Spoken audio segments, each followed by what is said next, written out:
ஜபம் தானே அப்படின்னு நினைக்கிறாங்க. ஜபம் தானே சாதாரண எடுத்துக்கிறாங்க. ஆனா ஜபத்தை குறித்து யோசிக்கணும். நான் ஜெபிக்க சொல்றாங்கன்னா இப்ப இந்த ஆரம்ப ஜபம் பண்ணேன், இந்த பைபிள் ஸ்டடி எடுத்துக்கணும் அப்படின்னு கடைசியில எல்லாருக்காகவும் ஜெபிக்கலாம்.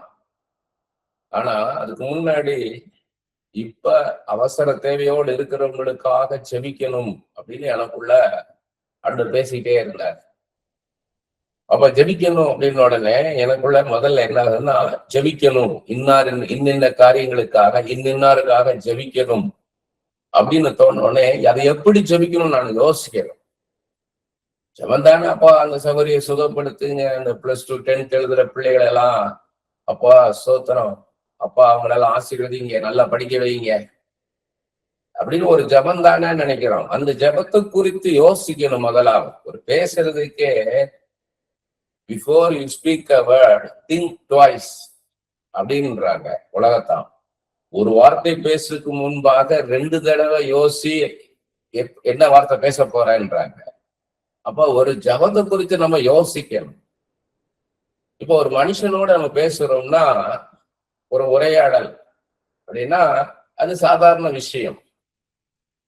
ஆனா ஆண்டவரோட நம்ம பேசும்போது அது சீரியஸான விஷயம். அது கேஷுவல் டாக் எடுத்துக்க கொள்ளக்கூடாது. நிறைய பேர் கேஷுவலா எடுத்துக்கிறாங்க. அதனாலதான் இதை இன்னைக்கு தியானிக்கணும்னு ஆண்டவர் சொன்னார். கேஷுவலா ஆண்டவர்கிட்ட பேசுறது தானே, ஆண்டவரே இதை செய்யுங்க, இது செய்யுங்க, இது நீ சொல்ல போறோம் அவ்வளவுதானே. ஆனா பாத்தீங்கன்னா நான் எழுதியிருக்கிறத வாசிக்கிறேன், அப்போ உங்களுக்கு தெளிவா புரியும். ஜெபம் என்பது சாதாரணமான லேசான காரியம்தான், செய்வதற்கு கடினமான காரியம் அல்ல. சக மனிதருடன் பேசுவது போல, உரையாடுவது போல ஒரு டைலாக். ஆண்டவருடன் பேசுவதுதான், உரையாடுவதுதான். இதில் முக்கியமான வேறுபாடு, மற்ற மனிதர்கள் நம்முடன் பேசுவது என்பது வேறு, ஆண்டவர், கடவுள், தெய்வம் நம்முடன் பேசுவது என்பது வேறு. மற்ற மனிதர்கள் பேசுவது என்பது அவர்களுடைய அறிவின்படி, மனித அறிவின்படி, புத்தியின்படி பேசுவதாகும். ஆனால் ஆண்டவர் அவருடைய அறிவின்படி, அவருடைய ஞானத்தின்படி பேசுவதாகும். நம்மை சிருஷ்டித்தவர் நம்முடன் பேசுவது என்பது சாதாரணமானதொரு காரியம் அல்ல. சர்வத்தை சிருஷ்டித்தவர், அண்ட சராசரங்களை உண்டாக்கினவர், பரலோகத்திற்கும் பூலோகத்திற்கும் தேவன், சகல வல்லமையும் பராக்கிரம் உள்ள தேவன் பேசுவது என்பது மிக உயர்ந்த மேன்மையான காரியமாகும். இங்கு நாம் கவனிக்க வேண்டிய விஷயம், ஜெபத்தில் முக்கியமானது கர்த்தர் தான், ஆண்டவர் தான். ஜெபத்துல முக்கியமானது, ஜெபம்னா நம்ம ஆண்டவர் 2 பேரும் சம்பந்தப்பட்டிருக்கோம். இதுல யாரு முக்கியம்னா நம்ம பண்ற ஜெபம் கிடையாது. போக்கஸ் யார் மேல இருக்கணும்னா ஆண்டவர் மேல இருக்கணும். இதை நாம் எண்ணி பார்ப்போமானால், நினைத்து பார்ப்போமானால், ஜெபம் என்பது லேசான காரியம் அல்ல என்பதை நாம் புரிந்து கொள்ளலாம். அடுத்தது, ஜெபம் என்பது வெறும் உதட்டினால் பேசும் பேச்சு அல்ல, அது நமக்குள்ள உறவு ஆகும். நிறைய பேர் பாத்தீங்கன்னா ஒரு பேச்சாளர் மாதிரி, ஒரு சொற்பொழிவு மாதிரி ஜெபத்தை பண்ணிக்கிட்டு இருப்பாங்க. இந்த அருமையான வேலைக்காக அப்பா உமக்கு நன்றி செலுத்துகிறோம், அப்பா இந்த வேலை எங்களுக்கு நியமித்தீரேன்னுவாங்க. அவங்கள்ட்ட கூப்பிட்டு என்ன ஜெபிக்கிறீங்க, வாட் டு யூ மீன் அப்படின்னு கேட்டீங்கன்னா தெரியாது. ஏன்னா சொல் அலங்காரத்துக்காக ஜெபிச்சவங்க. சொற்பொழிவு ஆற்றுறவங்க பாத்தீங்கன்னா அப்படிதான் பண்ணுவாங்க. அது சொற்பொழிவு ஆற்றுறதுக்காக. ஒரு ஊழியக்காரர் ஒரு இடத்துல பேசிக்கிட்டு இருக்காரு, பிரசங்க மேடையில இருந்து. அந்நாளிலே அந்த நாள்ல அந்நாள் அண்ணாளுடைய நிலைமை இப்படி இருந்துச்சுன்னு சொல்றதுக்கு. ஆனா அவருடைய சொல் அலங்காரத்துக்காக, எதுகை மோனைக்காக அவரு என்ன பண்ணிட்டு இருக்காரு, அந்த இடத்த தன்னுடைய சொல் திறமைய காமிச்சிட்டு இருக்கிறார். அப்படி போல நிறைய பேர் ஜெபம் பண்ணும் போது தங்களுடைய தமிழ் எவ்வளவு அழகா இருக்கு பாரு அப்படின்றதான், அதைத்தான் அவங்க பாக்குறாங்களுடைய. அது ஒரு புத்திசாலித்தனமான ஜெபம் தான். அவங்களுக்கு தமிழ் எவ்வளவு தெரிஞ்சிருக்குன்ற தமிழ் புலமையை தான் வெளிப்படுத்துறாங்களுடைய.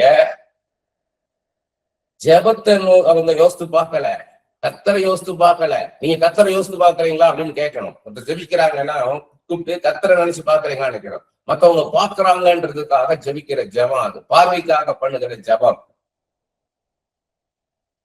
அது வெறும் உதட்டினால் பேசுகிற காரியம் அல்ல ஜெபம். அதை முதல்ல புரிஞ்சுக்கணும். நமக்கும் கர்த்தருக்குள்ள உறவு, ரிலேஷன்ஷிப். தாவீது சொல்கிறார், ஆண்டவரே நீர் என்னுடன் பேசி என்னை மகா மேன்மையாக பார்க்கிறதே என்று. 1 நாளாகமம் 17 வசனத்துல சொல்றாரு. இது டீட்டெயில்டா 2 சாமுவேல் 7 முழுக்க இருக்குது.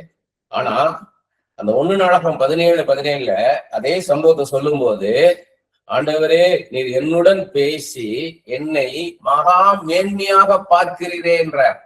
எந்த இடத்துல சொல்றாருன்னா, இவர் தேவாலயத்தை கட்டணும்னு நினைக்கிறாரு. அப்ப நாத்தான் சொல்லிடுறாரு, நீ கட்டு, ஆண்டவர் தானே கட்டுற, நீ கட்டுன்றாரு. ஆனா ஆண்டவர் நாத்தான் சொல்றாரு, நான் சொன்னா அவன்கிட்டன்றார் நாத்தான். இது அவன் நிறைய போருக்கு போயிருக்கான், நிறைய பேரை கொண்டிருக்கான், ரத்தம் செஞ்சிருக்கான், அதனால அவனை வச்சு நான் கட்ட மாட்டேன். ஆனா இது நல்ல ஒரு யோசனை. இது வரைக்கும் எனக்கும் ஒரு ஆலயத்தை கட்டணும்ன்ற யோசனை எனக்கு இருந்ததில்லை. நான் கூடாரங்கள்ல தான் நானு வசிச்சுட்டு இருந்தேன். எனக்குன்னு ஒரு ஆலயத்தை கட்டுறது நல்லதான், அதை நிறைவேற்றுவேன். ஆனா அவனுடைய குமாரன் சாலமோனை கொண்டு நான் அதை நிறைவேற்றுவேன். அப்ப நாத்தான் போய் சொல்றாரு. சொல்லும் போது ஆண்டவர் நாத்தான் இன்னொரு காரியம் சொல்றாரு, நான் இந்த ஆலயத்தை தாவீது கட்டக்கூடாது, அது என் தேவ சித்தம் அல்ல, என் சித்தம் அல்லன்னு சொல்லிட்டு, ஆனா அவனுக்கு நான் ஒரு அரண்மனையை கட்டி கொடுப்பேன். அப்ப அதை சொல்லும் போதுதான் தாவீது ரெஸ்பாண்ட் பண்றாரு. உடனே ஆண்டவர்கிட்ட போய் சொல்றாரு, ஆண்டவரே ஆலயத்தை கட்ட வேண்டான்ட்டார், ஆனா எனக்கு ஒரு அரண்மனையை கட்டி கொடுப்பேன்னு சொல்றீரே, என்னோட பேசுகிறீரே, என்னோட நீ பேசுகிறீரே, என்னை மகா மேன்மையாக பார்க்கிறீரே. நம்மளோட பேசுறாரே, நம்ம மகா மேன்மையாக பார்க்கிறார். அதை உணர்றது இல்லை. நம்ம பேசுறோம் நினைக்கிறாங்க. ஆண்டவரே நினைக்கிறத நிறைய பேர் தங்களை போக்கஸ் பண்றாங்க, தங்களை போக்கஸ் பண்ணி ஜெபிக்கிறாங்க. ஆண்டவரை நினைச்சு பார்க்கறது கிடையாது.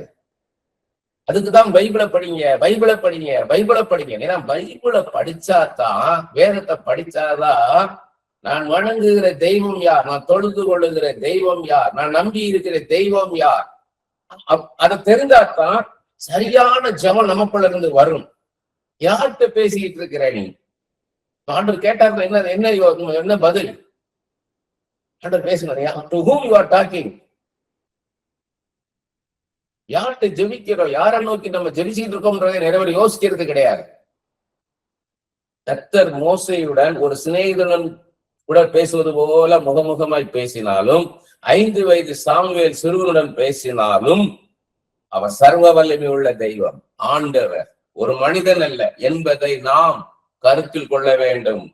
நெகேமியா தொடர்ந்து கர்த்தருடன் பேசிக்கொண்டே இருக்கிறார். இது கர்த்தர் அவருக்கு கொடுத்த மிகப்பெரிய சிலாக்கியம். தாவீதுக்கும் மோசேக்கும் சாமுவேலுக்கும் நெகேமியாவுக்கும் கர்த்தருக்கும் இடையே உள்ள உறவையே இங்க பார்க்கின்றோம். ரிலேஷன்ஷிப்பை தான் பாக்குறோம். இங்க எல்லாம் என்ன பாக்குறோம்னா, ஆண்டவரோடு இவங்க எல்லாம் பேசினாங்க. ஏசாயா பேசினார், எரேமியா பேசினார், எசேக்கியேல் பேசினார், தானியேல் பேசினார், யோசேப்பு பேசினார், தெபோராள் பேசினாங்க அப்படின்றான். இங்க ஒரு ரிலேஷன்ஷிப்பை பார்க்கணும். அவங்களுக்குள்ள ஒரு உறவு இருந்தது. இது யாரோ 2 பேர் பேசிக்கிட்ட காரியம் கிடையாது. நாமும் கர்த்தருடன் தனிப்பட்ட விதத்தில் நல்ல நெருக்கமான உறவில் இருக்க வேண்டும். அந்த உறவின் அடிப்படையில் தான் நாம் அவருடன் பேச ஜெபிக்க வேண்டும். ஃபர்ஸ்ட் ரிலேஷன்ஷிப் வித் காட், அதுக்கு அப்புறம்தான் உங்க ஜெபம்லாம். அந்த உறவை நினைத்து பார்க்காமல் நாம் ஜெபிக்க கூடாது. கர்த்தருக்கு அந்நியமாக இருந்து கொண்டு ஜெபிக்க கூடாது. ஜெபிக்க வேண்டுமே என்று நினைத்து கடமைக்காக ஜெபிக்க கூடாது. எல்லோரும் ஜெபிக்கிறார்கள், அதனால் நானும் ஜெபிக்க வேண்டும் என்று ஜெபிக்க கூடாது. நானும் கிறிஸ்தவனாக இருக்கிறேன், அதனால நான் பைபிள் படிக்கணும், ஜெபம் பண்ணணும், சர்ச்சுக்கு போகணும், துதிக்கணும், ஆராதிக்கணும், பாட்டு பாடணும்னு சொல்லி சடங்காச்சாரமாக சம்பிரதாயமாக அதை செய்யக்கூடாது. இன்னொரு பக்கம் தேவைகள், நெருக்கடி, கஷ்டம், போராட்டம் வரும்போது ஜெபித்துக் கொள்ளலாம் என்று நினைத்து ஜெபத்தை புறக்கணிக்க கூடாது, அவாய்ட் பண்ணக்கூடாது. இதுவரை கர்த்தர் எனக்கு எதுவுமே செய்யவில்லை, நான் ஏன் ஜெபிக்க வேண்டும் என்று ஜெபிக்காமல் இருக்கக்கூடாது. எவ்வளவோ காரியங்கள்லாம் ஜெபிச்சு அதுக்கெல்லாம் கர்த்தர் பதில் சொல்லல, பதில் கொடுக்கல, நான் ஏன் ஜெபிக்கணும்னு சொல்லி ஜெபிக்காம இருந்துடக்கூடாது. மனிதர்களால், பணத்தினால், செல்வாக்கினால் ஒரு காரியத்தை நம்மால் செய்ய முடியாத போது, வேறு வழியே இல்லை என்கிறதான சூழ்நிலை வரும்போது கடைசியாக கர்த்தரை தேடுகின்றோம். வேதத்தில் உள்ள காரியங்கள் எல்லாம் உண்மை, பொய் அல்ல, கற்பனை அல்ல. முதலாவது அதை நாம் நம்ப வேண்டும். ஃபர்ஸ்ட் நம்ம வேதத்தை நம்பணும். இந்த வேதம் கற்பனை புஸ்தகம் அல்ல. ஏதோ ஒரு மனிதர்கள் கற்பனையில எழுதுற ஒரு கதை புஸ்தகம் கிடையாது. இது உண்மை, இது சத்தியம், இது கர்த்தர் எழுதி கொடுத்த புஸ்தகம்ன்றத முதல்ல நம்பணும். அப்படி என்றால் வேதத்தில் கர்த்தரை பற்றி சொல்லியுள்ள குறிப்பிடப்பட்டுள்ள காரியங்களும் உண்மை, ஆண்டவரை பத்தி சொல்லியிருக்கிற காரியமும் உண்மை. இந்த வேதம் உண்மைன்னா இதுல ஆண்டவரை பத்தி சொல்லியிருக்கிறது உண்மை. இன்றைக்கும் இயேசு கிறிஸ்து ஜீவனோடு இருக்கிறார் என்பதை நாம் விசுவாசிக்க வேண்டும். நிறைய பேர் நினைச்சு பார்க்கறதில்ல, இன்னைக்கும் ஜீசஸ் இஸ் அலைவ், இப்ப இருக்கிறாரு, ஏதாவது நினைக்கிறாருன்றத நிறைய பேர் யோசிக்கிறது கிடையாது.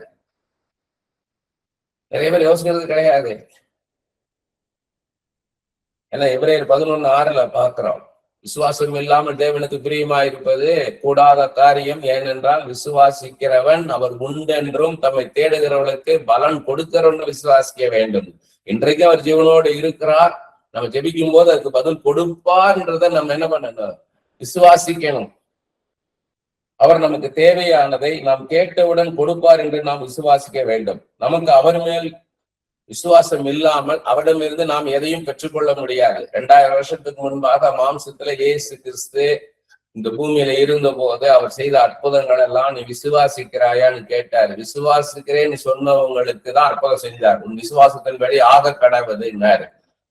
எல்லாருக்கும் ஒரு அற்புதம் செய்யல. நீங்க எபிரேயர் 4:2 பாத்தீங்கன்னா எல்லாருக்கும் ஆண்டவரை பத்தி சொல்லப்பட்டது. ஆனா சிலர் விசுவாசம் இல்லாமல் கேட்டபடினால் அது அவங்களுக்கு பலன் செய்யவில்லைன்னு இருக்குது. 1 தெசலோனிக்கர் 2:13 பவுல் சொல்றார், நான் உங்களோடு கூட பேசும்போது பவுல்ன்ற ஒரு மனுஷன் தானே பேசுறான்னு கேட்க, கர்த்தர் பேசுகிறார், ஆவியானவர் பேசுகிறார், இந்த பவுல் மூலமாக நீ சொல்லி அப்படி விசுவாசிக்கிறவனுக்காக நான் கர்த்தருக்கு ஸ்தோத்திரம் செலுத்துகிறேன். அப்படி பவுல் இல்ல, இது கர்த்தர் என்னோட பேசுகிறான்னு விசுவாசிக்கிறவங்களுக்கு அது பலன் செய்யும். விசுவாசம் இல்லாம நம்ம ஜெபிச்சோம்னா ஒரு புரோஜனம் கிடையாது. அவனுடைய விசுவாசத்தின்படி அவனவனுக்கு அருளப்படும்னு ரோமர் 12:2 பாக்குறோம். நமக்கு எந்த அளவுக்கு விசுவாசம் இருக்கு அதன்படி ஆண்டவர் செய்வார். நமக்கு விசுவாசம் வேணும். ஆனா அது பிளைண்ட் ஃபெய்த்தா இருக்கக்கூடாது. அது எப்படி இருக்கணும்னா ஆண்டவர் கொடுத்த விசுவாசமா இருக்கும். நானா ஒண்ணு விசுவாசம் நினைச்சுக்கிறது விசுவாசம் கிடையாது. நிறைய பேரு தப்பு பண்றது அங்கதான். இவங்களாக ஒண்ணு நினைச்சுக்குவாங்க எனக்கு விசுவாசம் இருக்குன்ட்டு. ஆனா இவங்களுடைய பைபிள் எவ்வளவு வாசிக்கிறாங்கன்னு கேட்டீங்கன்னா, ஒரு நாளைக்கு 1 அதிகாரம் படிப்பாங்க, 2 அதிகாரம் படிப்பாங்க. விசுவாசம் கேள்வினால் வரும், கேள்வி தேவனுடைய வசனத்தினால் வரும். வசனத்தை எந்த அளவுக்கு அறிந்து கொள்கிறீங்களோ அந்த அளவுக்கு கர்த்தரை அறிந்து கொள்வீங்க. கர்த்தரை எந்த அளவு அறிந்து கொள்கிறீங்களோ அந்த அளவு விசுவாசம் இருக்கும். சோ வேத அறிவு எவ்வளவு இருக்குதோ, கர்த்தரை பற்றிய அறிவு எவ்வளவு இருக்குதோ அந்த அளவுதான் விசுவாசம் இருக்கும். அது ஏன்னா விசுவாசத்தை துவக்கிறவரும் முடிக்கிறவருமாய் இயேசு 12:1 பாக்குறோம். அந்த விசுவாசத்தரது இயேசு கிறிஸ்து அந்த வசனம் மூலமா தான் தருவாரு. இது அநேக முறை பார்த்துட்டோம். அதனால நாம அதிகமாக பைபிளை படிக்கணும். படிக்கும் போது இயேசு கிறிஸ்து அந்த வார்த்தையின் மூலமாக நமக்கு அந்த விசுவாசத்தை தருவார். அந்த விசுவாசத்தின்படிதான் இயேசு கிறிஸ்து நமக்கு எல்லாவற்றையும் செய்வார். ஏன்னா ஒருத்தனுக்கு உன் விசுவாசம் இல்லாத மாறுபாடுகளை சந்ததியே என்றார், உன் விசுவாசம் பெரிதுன்றாரு. இஸ்ரவேலுக்கு இப்படிப்பட்ட விசுவாசத்தை பார்க்கலன்னு ஒரு ரோம அதிகாரியை பார்த்து சொல்றாரு. அப்ப ஏன்னா ஒவ்வொருத்தருடைய விசுவாசம் எப்படி இருக்குன்னு தெரியும். பவுல் தீமோத்தேயுடைய விசுவாசத்தை சொல்றாரு. உன் பாட்டி லோவிசானுக்குள்ள இருந்தது விசுவாசம், உன் தாய் ஐனிக்கேலுக்குள்ள இருந்தது அந்த விசுவாசம் இப்ப உனக்குள்ள இருக்குன்றாரு. 3 தலைமுறையா விசுவாசத்தை பாக்குறாரு பவுல். அப்ப ஆண்டவர் எப்படி பாப்பாரு? பவுல் எல்லா நிருபங்களையும் அடுத்த உடனே கிரீட் பண்ணிட்டு முதல்ல சொல்ற காரியம், உங்கள் விசுவாசத்தையும் அன்பையும் காண நான் வாஞ்சிக்கிறேன்றார். அதான் ஸ்பிரிச்சுவல் ஸ்டாண்டர்ட். ஒருத்தரோட ஆவிக்குரிய நிலைமை எப்படி இருக்குன்னா, அவங்க கர்த்தர்களோட உள்ள விசுவாசத்தையும் மற்ற மனுஷர்களுடைய அன்பையும் நீங்க பாத்தீங்கன்னா போதும். அப்ப அது விசுவாசம் முக்கியம்.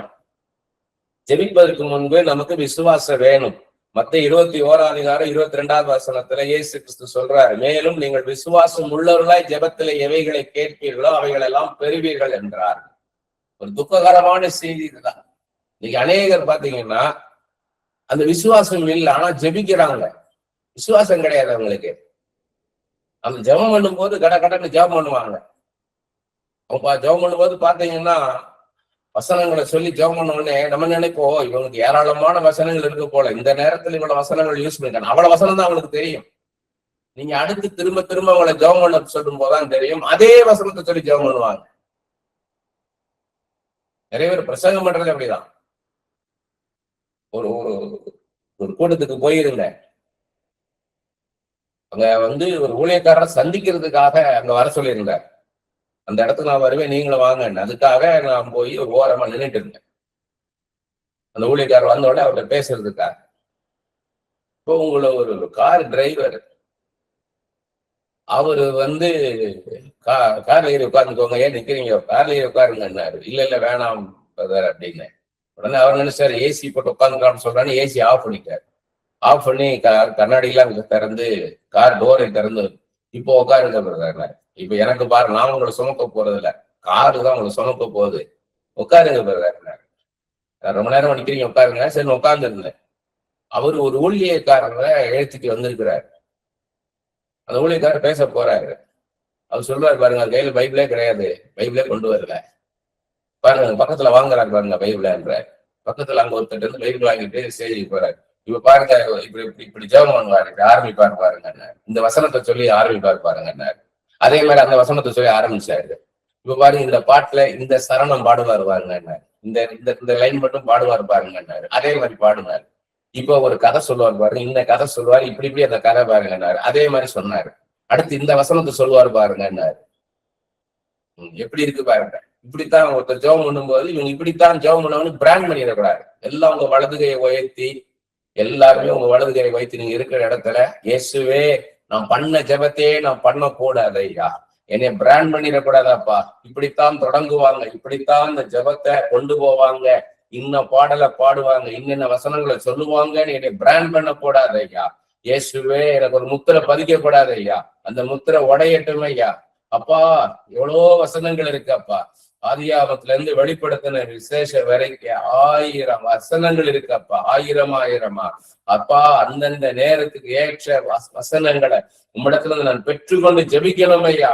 என்னை பிராண்ட் பண்ணுவதை நிறுத்தி போடும் ஐயா. இன்னையில இருந்து அதை நான் கான்சியஸா இருந்து அப்பா, கான்சியஸா இருந்து எச்சரிக்கையாகவும் சுய நினைவோடும் இருந்து ஜெபிக்க எனக்கு கிருபை பாராட்டும் ஐயா, கிருபை பாராட்டும் ஐயா. இயேசுவே எனக்கு உதவி செய்யுங்க அப்பா, என் சிந்தையை தொடும் ஐயா. இப்பொழுது என் சிந்தையை தொடுங்க இயேசுவே. சுய நினைவோடு நான் ஜெபிக்கணும் ஐயா, சுய நினைவோடு நான் ஜெபிக்கணும். தூக்கத்துல நடப்பது போல, பிரம்மை பிடிக்கிறது போல நான் ஜெபிக்க கூடாது ஐயா. அதை மாற்றும் ஐயா, மாற்றும் ஐயா. நான் அதிகமாக வசனங்களை படிக்க, அதிகமாக உண்மை பற்றி நான் அறிந்து கொண்டு, புரிந்து கொண்டு, உம்முடைய சித்தத்தை அறிந்து கொண்டு, உம்முடைய சிந்தையை நான் அறிந்து கொண்டு நான் ஜெபிக்க எனக்கு கிருபை பாராட்டும் ஐயா.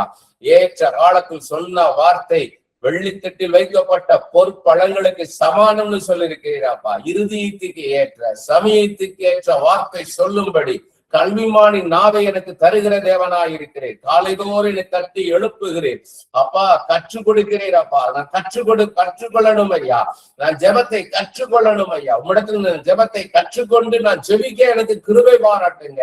என் ஜெபம் மாறுவதாக, இயேசுவின் நாமத்துல என் ஜெபம் மாறுவதாக எனக்கு உதவி செய்யும் ஐயா. நன்றி செலுத்துகிறேன் ஐயா, நன்றி. ஆமென், ஆமென். நம்ம விசுவாசம் எப்படி நமக்கே தெரியும், நம்ம மனசாட்சி சொல்லும். நம்மளுடைய வேத வாசிப்பு எவ்வளவு இருக்குது, நம்மளுடைய ஜெபம் எப்படி இருக்குது, மற்றவங்க பார்க்கறதுக்காக ஜெபிக்கிறேன்னா, நான் உண்மையாகவே மனசு விட்டு ஜெபிக்கிறேன்னா, கண்ட்ரோல்டா இருக்கிறேன்னா.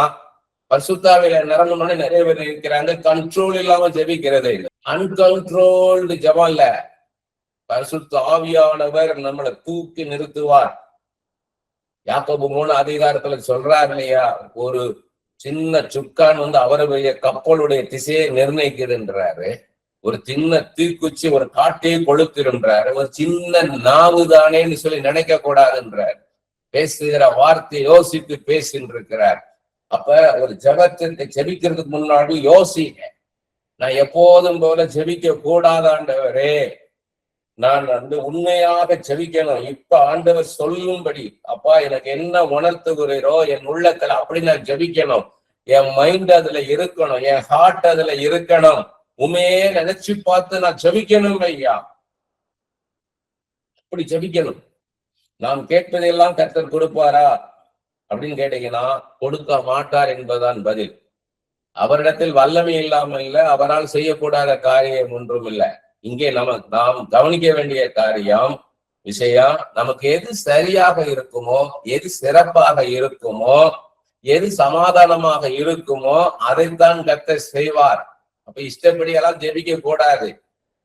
இதை செய்யப்பா, அதை செய்யுங்க, இதை செய்யாதீங்க, அதை பண்ணுங்க, இதை பண்ணுங்கலாம் சொல்லக்கூடாது. அவருக்கு போதிக்கத்தக்கதாக ஞானம் உள்ளவன் யார், அறிவுள்ளவன் யாருன்னு கேட்கிறார் பவுல். அவருடைய சிந்தையை அறிந்து கொள்ளுங்க. முதலாவது, எங்களுக்கோ கிறிஸ்து இயேசுவின் சிந்தை உண்டாயிருக்கிறது 1 Corinthians 2:16 சொல்றாரு.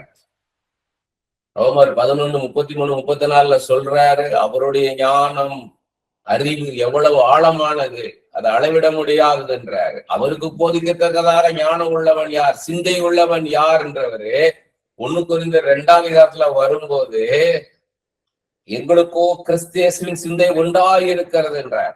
கர்த்தருடைய சித்தத்தை அறிந்து கொண்டு அப்புறம்தான் நம்ம செபிக்கணும். நம்மளுக்கு எது சமாதானத்தை தருமோ, எது நம்மளுக்கு பாதுகாப்பா இருக்குமோ, எது நமக்கு சரியாக இருக்குமோ அதைத்தான் ஆண்டவர் செய்வார். அதை அறிந்து கொள்ளணும். பாருங்க, நம்ம தேவ சித்தப்படி ஜெபிக்கும் போது நிச்சயமாக அதுக்கு பதில் கிடைக்கும். 1 யோவான் 5 14, 15, 2 வசனங்கள், நாம் எதையாகிலும் அவருடைய சித்தத்தின்படி கேட்டால் அவர் நமக்கு செவி கொடுக்கிறார் என்பதை அவரை பற்றி நாம் கொண்டிருக்கிற தைரியம். நம்ம அவருடைய சித்தத்தின்படி ஜெபிச்சோம்னா கண்டிப்பா அந்த ஜெபத்தாண்டவர் கேட்பார். நாம் எதை கேட்டாலும் அவர் நமக்கு செவி கொடுக்கிறார் என்று நாம் அறிந்திருந்தோம். ஆனால் அவரிடத்தில் நாம் கேட்டவைகளை பெற்றுக்கொண்டோம் என்றும் அறிந்திருக்கிறோம். ஃபர்ஸ்ட் நம்ம ஜெபத்தை கேட்கிறார், அந்த நிச்சயம் நமக்கு உண்டாயிரும். அடுத்தது அப்படி கேட்கிறாருன்னா நிச்சயமா செஞ்சு கொடுத்துருவார். அப்ப பைபிள்ல படிச்சு பார்த்து தேவ சித்தத்தை அறிந்து கொண்டு ஜெபிச்சா தான் அந்த ஜெபம் கேட்கப்படும். இஷ்டம் போல ஜெபிக்கிறதெல்லாம் அந்த செய்ய மாட்டார். அவர்கிட்ட வல்லமை இருக்குது. அவர் ஆனா நமக்கு நம்ம கேட்கறதெல்லாம் கொடுத்தாருன்னா நம்ம போய் இன்னைக்கோட முடிஞ்சு போயிடும். இன்னைக்கோட நம்ம அழிவு நோக்கி போக ஆரம்பிச்சிருவோம். போகாதன்றாரு. ஒரு இடத்துக்கு இரு, நான் சொல்லும் வரை காத்துன்றார் தாவீத. பெலிஸ்தர்கள் வராங்க, நான் எழுத்து போகட்டுமானா, இல்ல நீ அமைதியா வெயிட் பண்ணுன்ற, நான் சொல்லு வர காத்துரு, நான் சொல்லும் போது போன்றார். முசுக்கட்டை செடி நுனிய பாரு, அதுல ஒரு இறைச்சல் போகும் அப்படின்னு ஒரு காத்து போற மாதிரி இருக்கும். அப்ப அறிந்து கொள், கர்த்தர் தேவதூதர்களோட நான் கடந்து போயிட்டேன், அப்பவா நான் உனக்கு போர் செய்து உனக்கு வெற்றியை தருவேன்றார். வெயிட்ன்றார். அந்த வெயிட்டுக்கு நிறைய பேரு தயாரா இல்ல, காத்திருக்க தயாரா இல்ல. இன்னைக்கே எனக்கு நடந்துடணும், இன்னைக்கே எனக்கு நடந்து அப்ப மாம்சத்துல இருக்கிறாங்க இவங்க. உன்னுடைய சித்தமா ஏன் சித்தமான ஆண்டவர் கேட்டார்னா எப்படி இருக்கும்? ஆண்டவருடைய சித்தத்துக்காக காத்திருக்கிறது பெரிய காரியம். காத்திருக்குமான்னு பார்ப்பாரு, பொறுமையா காத்திருக்கிறோமான்னு பார்ப்பாரு. யோபின் பொறுமையை குறித்து கேள்விப்பட்டிருக்கிறீர்களே, பொறுமையா இருக்கணும். ஆண்டவர் எனக்கு நிச்சயமா அதை செய்வார், நான் காத்திருக்கிறேன், நல்லதை செய்வார் ஆண்டவர் எனக்கு, பொறுமையா காத்திருக்கணும். அதுக்கு விசுவாசம் இருக்கணும், காத்திருக்கணும், பொறுமையாய் காத்திருக்கணும். விசுவாசம் பொறுமையும் சேரும் போதுதான் அது சரியான விசுவாசம். யாக்கோபு 1:2-3 வசனங்களை படிச்சு பார்த்தீங்கன்னா தெரியும். 1 யோவான் 3:22-23 வசனம், அவருடைய கற்பனைகளை நாம் கை கொண்டு அவருக்கு முன்பாக பிரியமானதை செய்கிறபடினால் நாம் வேண்டிக் கொள்வது எதுவோ அதை அவராலே பெற்றுக் கொள்கிறோம். உடனே அல்லேலூயா ஆமென்றுவார். ஏன்னா அவருடைய கற்பனைகளை நாம் கை கொண்டு அவருக்கு முன்பாக பிரியமானதை செய்கிறபடினால் நாம் வேண்டிக் கொள்வது எதுவோ அதை அவராலே பெற்றுக் கொள்கிறோம். அவருடைய கற்பனைகளை நடந்தா அவர் நமக்கு எல்லாரும் செஞ்சு கொடுத்துருவார். ஆமென் அல்லேலூயான்றாங்க. ஆனா அது முடியலையே. வசனம் ஆரம்பிச்சிருக்குது. அந்த வசனம் எங்க முடியுது அதை பார்க்கணும். அடுத்த வசனத்தால் முடியுது. நாம் அவருடைய குமாரனாகிய இயேசு கிறிஸ்துவின் நாமத்தின் மேல் விசுவாசமாய் இருந்து அவர் நமக்கு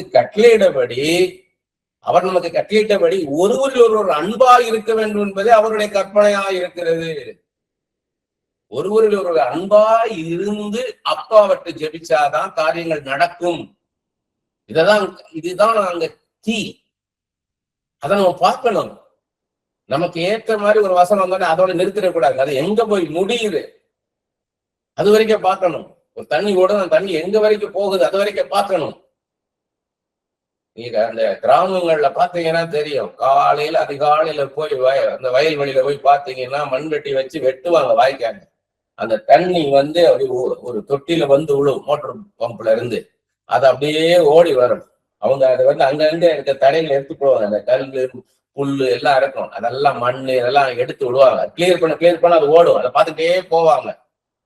அவங்க அது வந்து விஜயதான்னு பார்த்தா அங்க தட்டி விடுவாங்க. அந்த மாதிரி வசனம் எது வரைக்கும் போகுது அது வரைக்கும் போய் பார்க்கணும். நெகேமியா எப்போதும் ஆண்டவருடன் பேசிக்கொண்டிருந்தார்.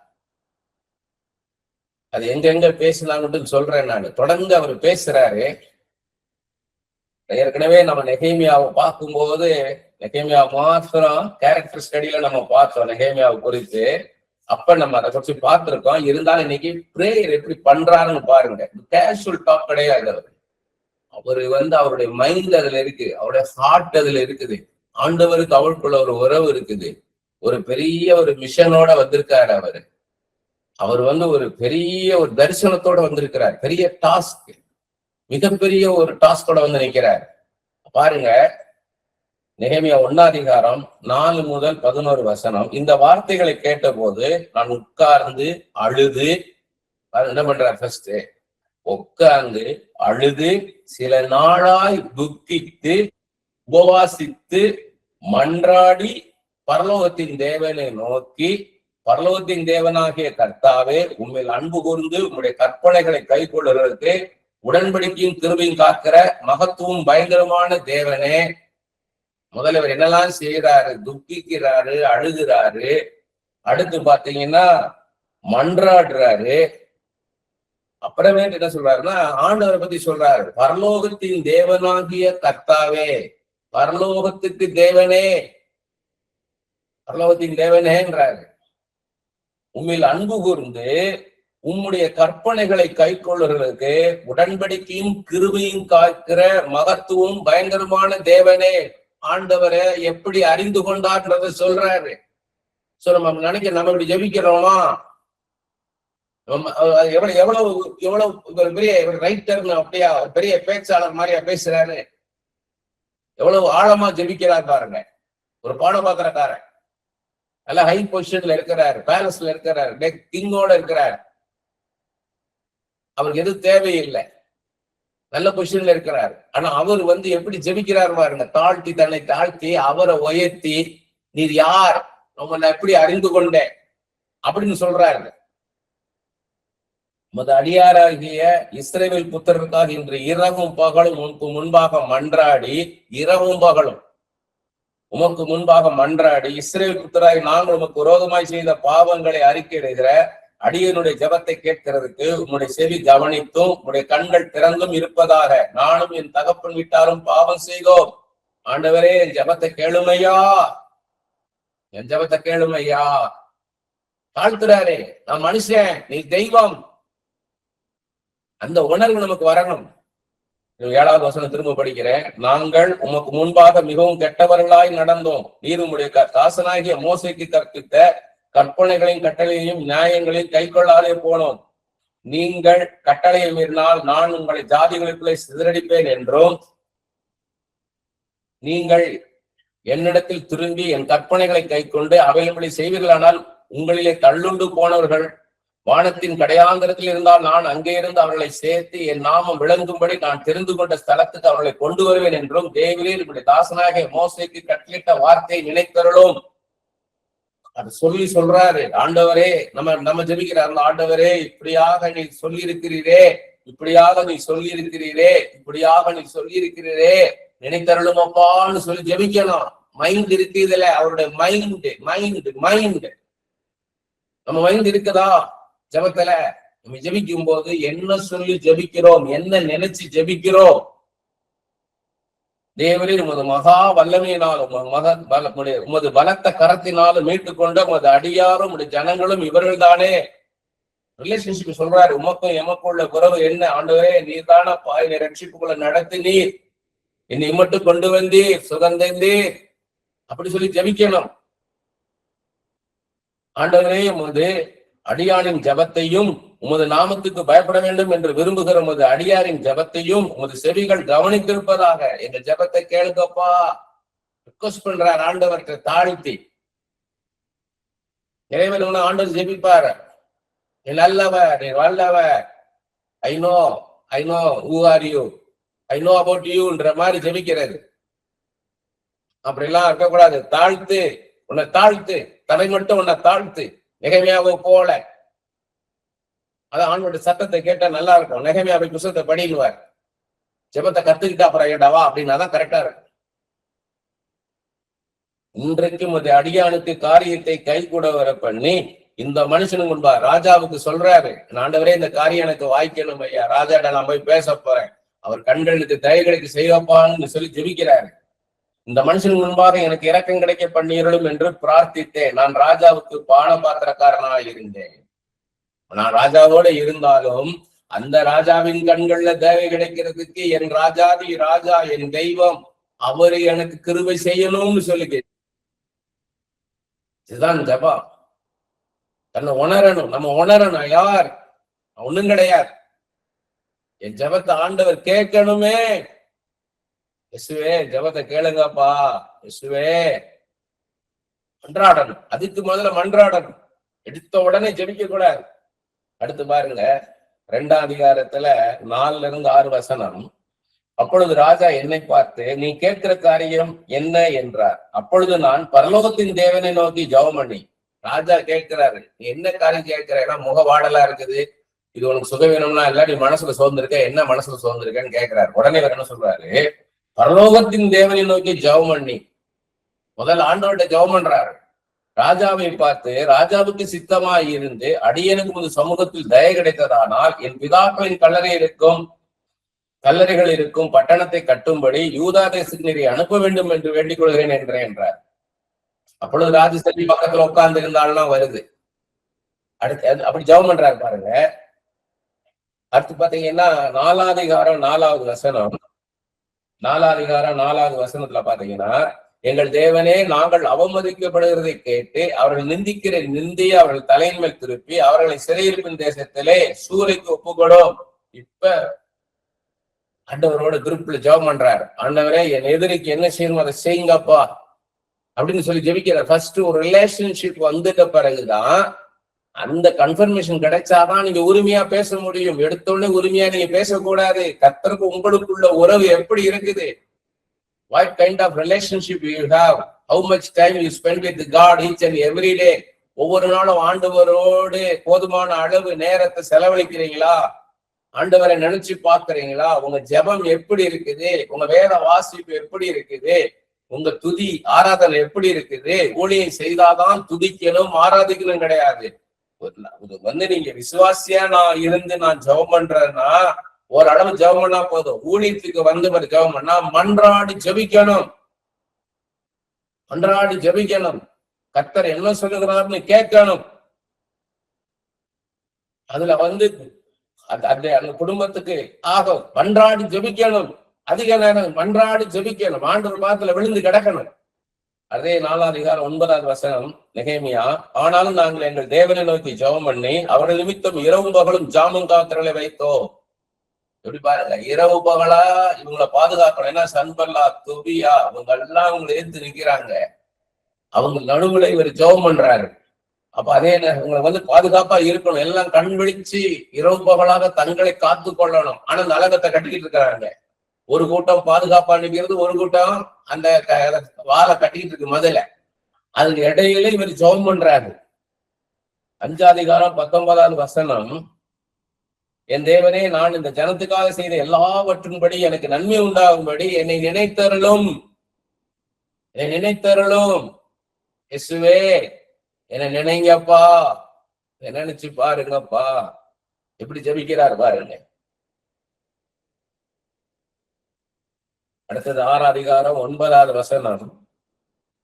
6ஆம் அதிகாரம் 9வது வசனம் டீட்டெயில்டா நீங்க தெரியணும்னா நெகேமியான்னு நானு இந்த கேரக்டர் ஸ்டடியில எடுத்திருக்கிறேன். யூடியூப்ல அதை பாத்தீங்கன்னா உங்களுக்கு ஃபுல்லா தெரிஞ்சுக்கலாம். இப்ப நான் ஜெபத்தை மாத்திரம் ஷார்ட்டா சொல்லிட்டு வரேன். 6ஆம் அதிகாரம் 9வது வசனம், அந்த வேலை நடந்தேறாதபடிக்கு எங்கள் கை சலித்துப்போம் என்று சொல்லி அவர்கள் எல்லாரும் எங்களை பயமுறுத்த பார்த்தார்கள். ஆதலால் தேவனே நீர் என் கைகளை திடப்படுத்தி அருளும். நம்ம என்ன பண்ணணும்? ஆண்டவரே, இயேசுவே, எனக்கு எதிராக எல்லா காரியம் நடக்குது, என் இருதயத்தை திடப்படுத்தும், என் மனதை திடப்படுத்தும், எனக்கு பலன்தாரும் ஐயான்னு கேட்கணும்.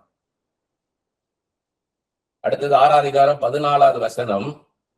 என் தேவனே, தொபியாவும் சன்பல்லாத்தும் செய்த இந்த செய்களுக்கு தக்கதாக நீர் அவர்களையும் நொபதியால் என்னும் தீர்க்கதரிசியானவர்களையும் எனக்கு பயமுண்டாக்க பார்த்த மற்ற தீர்க்கதரிசி நினைத்துக் கொள்ளும். என் எதிரிகளை நினைத்துக் கொள்ளும் அப்பான்றார். அடுத்து 9ஆம் அதிகாரம் 5வது வசனம். 9ஆம் அதிகாரம் 5வது வசனம். பின்பு லேவியரான யெசுவா, கத்மியேல், பானி, ஆசப்னையா, செரேபியா, ஒதியா, செப்பனியா, பெத்தகியா என்பவர்கள் ஜனங்களை பார்த்து, நீங்கள் எழுந்திருந்து அனாதியா என்னென்றைக்கும் இருக்கிற உங்கள் தேவனாய கர்த்தரை ஸ்தோத்திரங்கள் என்று சொல்லி கர்த்தரை நோக்கி, எந்த துதி ஸ்தோத்திரத்திற்கும் மேலாம் மகிமையுள்ள நாமத்துக்கு ஸ்தோத்திரம் உண்டாவதாக. நீர் ஒருவரே கர்த்தர். நீர் வானங்களையும் வானாதி வானங்களையும் அவைகளுடைய சர்வ சேனைகளையும் பூமியும் அதில் உள்ள எல்லாவற்றையும் சமுத்திரங்களையும் அவைகளுள்ள எல்லாவற்றையும் உண்டாக்கினீர். அவர்கள் எல்லாம் நீர் காப்பாற்றுகிறீர். வான சேனைகள் பணிந்து கொள்கிறது. அப்படியே ஜபம் தொடர்ந்து போகுது. எப்படி ஜபிக்கணும்ன்றத இப்படிதான் இதை நம்பணும். இதை எடுத்து உங்கள் ஜபமாக்கி கொள்ளணும் நீங்க.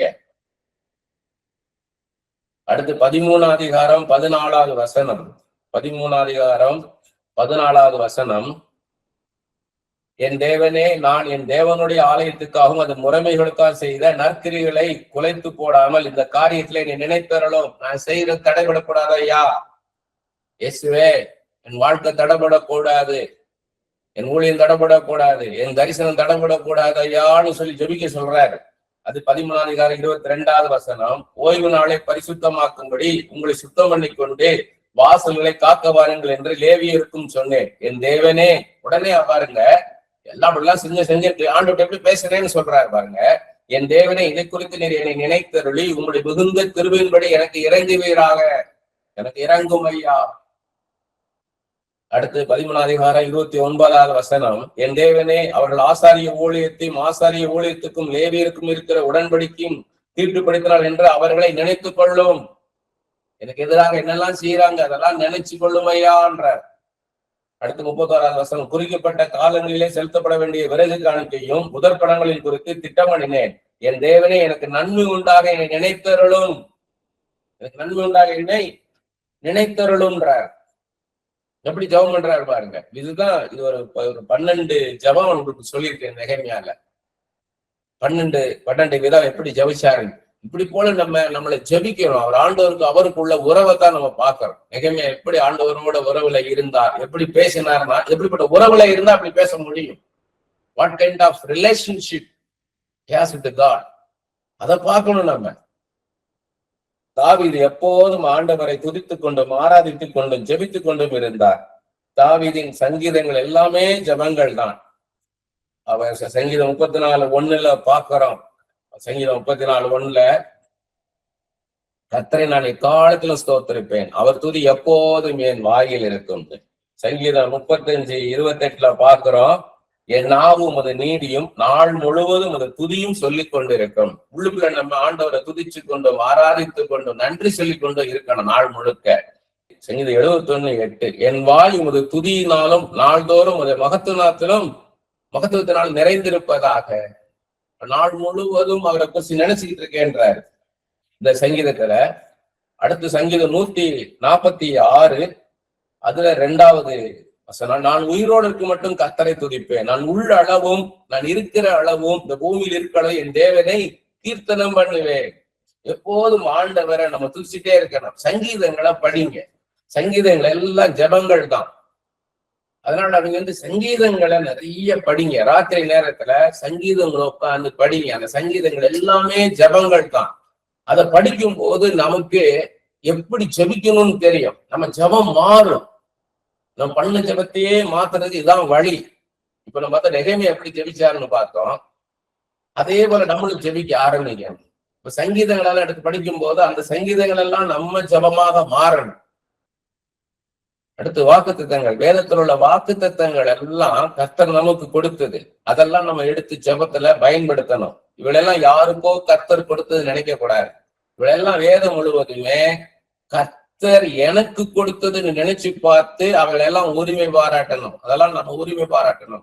வாக்குத்தத்தங்கள் கொடுத்திருக்கிற அநேக வாக்குத்தத்தங்கள் கொடுத்து ஆசீர்வதிப்பேன், நீ ஆசீர்வாதமா இருப்பாய்ன்னு சொல்றாரு. அது எனக்கு. ஆடு மேய்க்கிறவனை அரசனாக உயர்த்தினேன்றார் தாவீதை குறிச்சு. அது எனக்கு. ஆடு மேய்க்கிறவனை அரசனாக உயர்த்துகிற தெய்வமே என்ன உயர்த்துங்கப்பா, அது சொல்லி கேட்கணும். வெறுமனை என்ன உயர்த்துங்கப்பான்னு கேட்க கூடாது. இன்னைக்கு அதுதான் ஒரு தவறான உபதேசமாக போதனையாக வந்துகிட்டு இருக்குது. நீ என்ன கேட்டாலும் ஆண்டவர் கொடுப்பாரு, என்ன கேட்டாலும் கொடுப்பாரு இல்ல, இந்த சொல்லி கேட்கணும். இது போல என்னை உயர்த்துங்கப்பா, என்னை உயர்த்துங்க. யோசேப்பை உயர்த்தினது போல என்னை உயர்த்துங்க, தானியேலை உயர்த்தினது போல என்னை உயர்த்துங்க, அப்படி கேட்கணும். நீங்க பவுலை போல என்னை பயன்படுத்துங்க, யோசேப்பை போல என்னை பயன்படுத்துங்க, தானியேலை போல என்னை பயன்படுத்துங்க, தெபோராளை போல என்னை பயன்படுத்துங்க, அப்படி கேட்கணும். அதை படிச்சு பார்த்து கேட்கணும். தோமாவை போல என்னை பயன்படுத்துங்கப்பான்னு நான் கேட்கறேன்னு வைங்க. தோமாவை குறிச்சு அதிகமான காரியங்கள் இல்லை. தோமாவை பத்தி உனக்கு என்னெல்லாம் தெரியும்னு கேட்பாரு ஆண்டவர். என்ன யோசிச்சு வைப்பார். இப்ப தோமாவை குறிச்சு நல்லா நான் தெரிந்து கொள்ளணும். தெரிந்து கொண்டுதான் தோமாவை போல என்னை பயன்படுத்துங்க, தோமாவுக்குள்ள அந்த வல்லமை எனக்கு தாங்க. எலியாவின் ஆவியை யோவான் ஸ்நானத்துல கொடுத்தீங்களே அப்பா, அப்படி போல எனக்கு தோமாவுக்குள்ள இருந்த அந்த ஆவியை எனக்கு தாருமையா, அந்த அபிஷேகத்தை எனக்கு தாருமையா, அந்த வல்லமை எனக்கு தாருமையான்னு சொல்லி நம்ம ஜெபிக்கிறோம். ஆனா தோமாவை குறித்து தெரியுமா? வாக்குத்தத்தங்களையும் புரிந்து கொண்டு அப்புறம் தான் ஜெபிக்கணும். புரிந்து கொள்ளாம ஜெபிக்க கூடாது. கர்த்தர் செய்த நன்மைகளை நம்ம நினைச்சு பார்த்து அதுக்கு நன்றி சொல்லணும். அதுக்கு அவருடைய அன்பு, கிருபை, இரக்கம், தயவு இவற்றுக்காக நன்றி சொல்லணும். அது கொடுத்த காற்றுக்காக, தண்ணீருக்காக, வெளிச்சத்துக்காக, உணவுக்காக, உடைக்காக, இருப்பிடத்துக்காக நன்றி சொல்லணும். சரீரத்துல கொடுத்த சுகத்துக்காக, ஆத்மாவில கொடுத்த சமாதானத்துக்காக, ஆவியில கொடுத்த விடுதலைக்காக கர்த்தருக்கு நன்றி சொல்லணும். கடந்த காலங்களெல்லாம் சுகவீனமா இருந்த நேரத்தில எல்லாம் கர்த்தர் எப்படி சுகப்படுத்தினார், நெருக்கமான நேரத்தில எல்லாம் எப்படி நம்மளை அந்த நெருக்கத்துல இருந்து கொண்டு வந்தார், அதெல்லாம் யோசித்து பார்த்து ஆண்டவரே நெருக்கத்துல இருந்து என்ன விசாலத்துல கொண்டு வந்தீரே, நன்றி ஐயா சொல்லி ஜெபிக்கணும். நன்றி சொல்லணும். வீடு மாத்தி வீடு, வீடு மாத்தி வீடுன்னு சொல்லி வாடகை வீட்டுல இருந்து கஷ்டப்பட்டதை நினைச்சு பார்க்கணும். கடினமான ஹவுஸ் ஓனர்ஸ், கடினமான நெய்பர்ஸ், தண்ணீர் இல்லாமல் பட்ட கஷ்டம், போதிய வருமானம் இல்லாமல் பட்ட கஷ்டம், வேலை இல்லாமல் பட்ட கஷ்டம், பிள்ளைக்கு ஸ்கூல்ல அட்மிஷனுக்காக பட்ட கஷ்டம், இவற்றெல்லாம் நினைத்து பார்த்து இன்னைக்கு கர்த்தர் எப்படி ஒரு மேலான ஸ்திரமான ஒரு இடத்துக்கு கொண்டு வந்து விடுதலையோடு வைத்திருக்கிற நினைச்சு பார்த்து அவருக்கு நன்றி சொல்லணும். ஏனோ தானோ என்றோ மேலோட்டமாக நாம் ஜெபிக்க கூடாது. ஜெபிக்கும் போது முதலாவது கர்த்தரை நாம் நினைத்து பார்க்கணும்.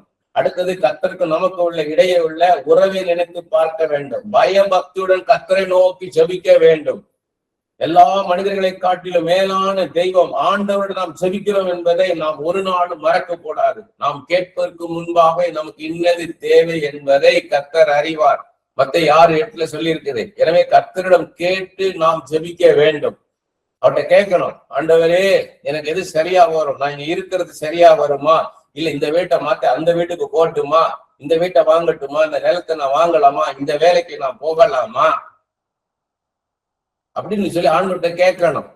அப்போ ஆண்டவர் எது சரியாக இருக்குமோ அதுக்கு நேரா நடத்துவார். நம்மள அதை மட்டும் சொல்லவும் செய்வார். பேசுகிற தெய்வம், கேட்கிற தெய்வம், ஜீவனுள்ள தெய்வம்.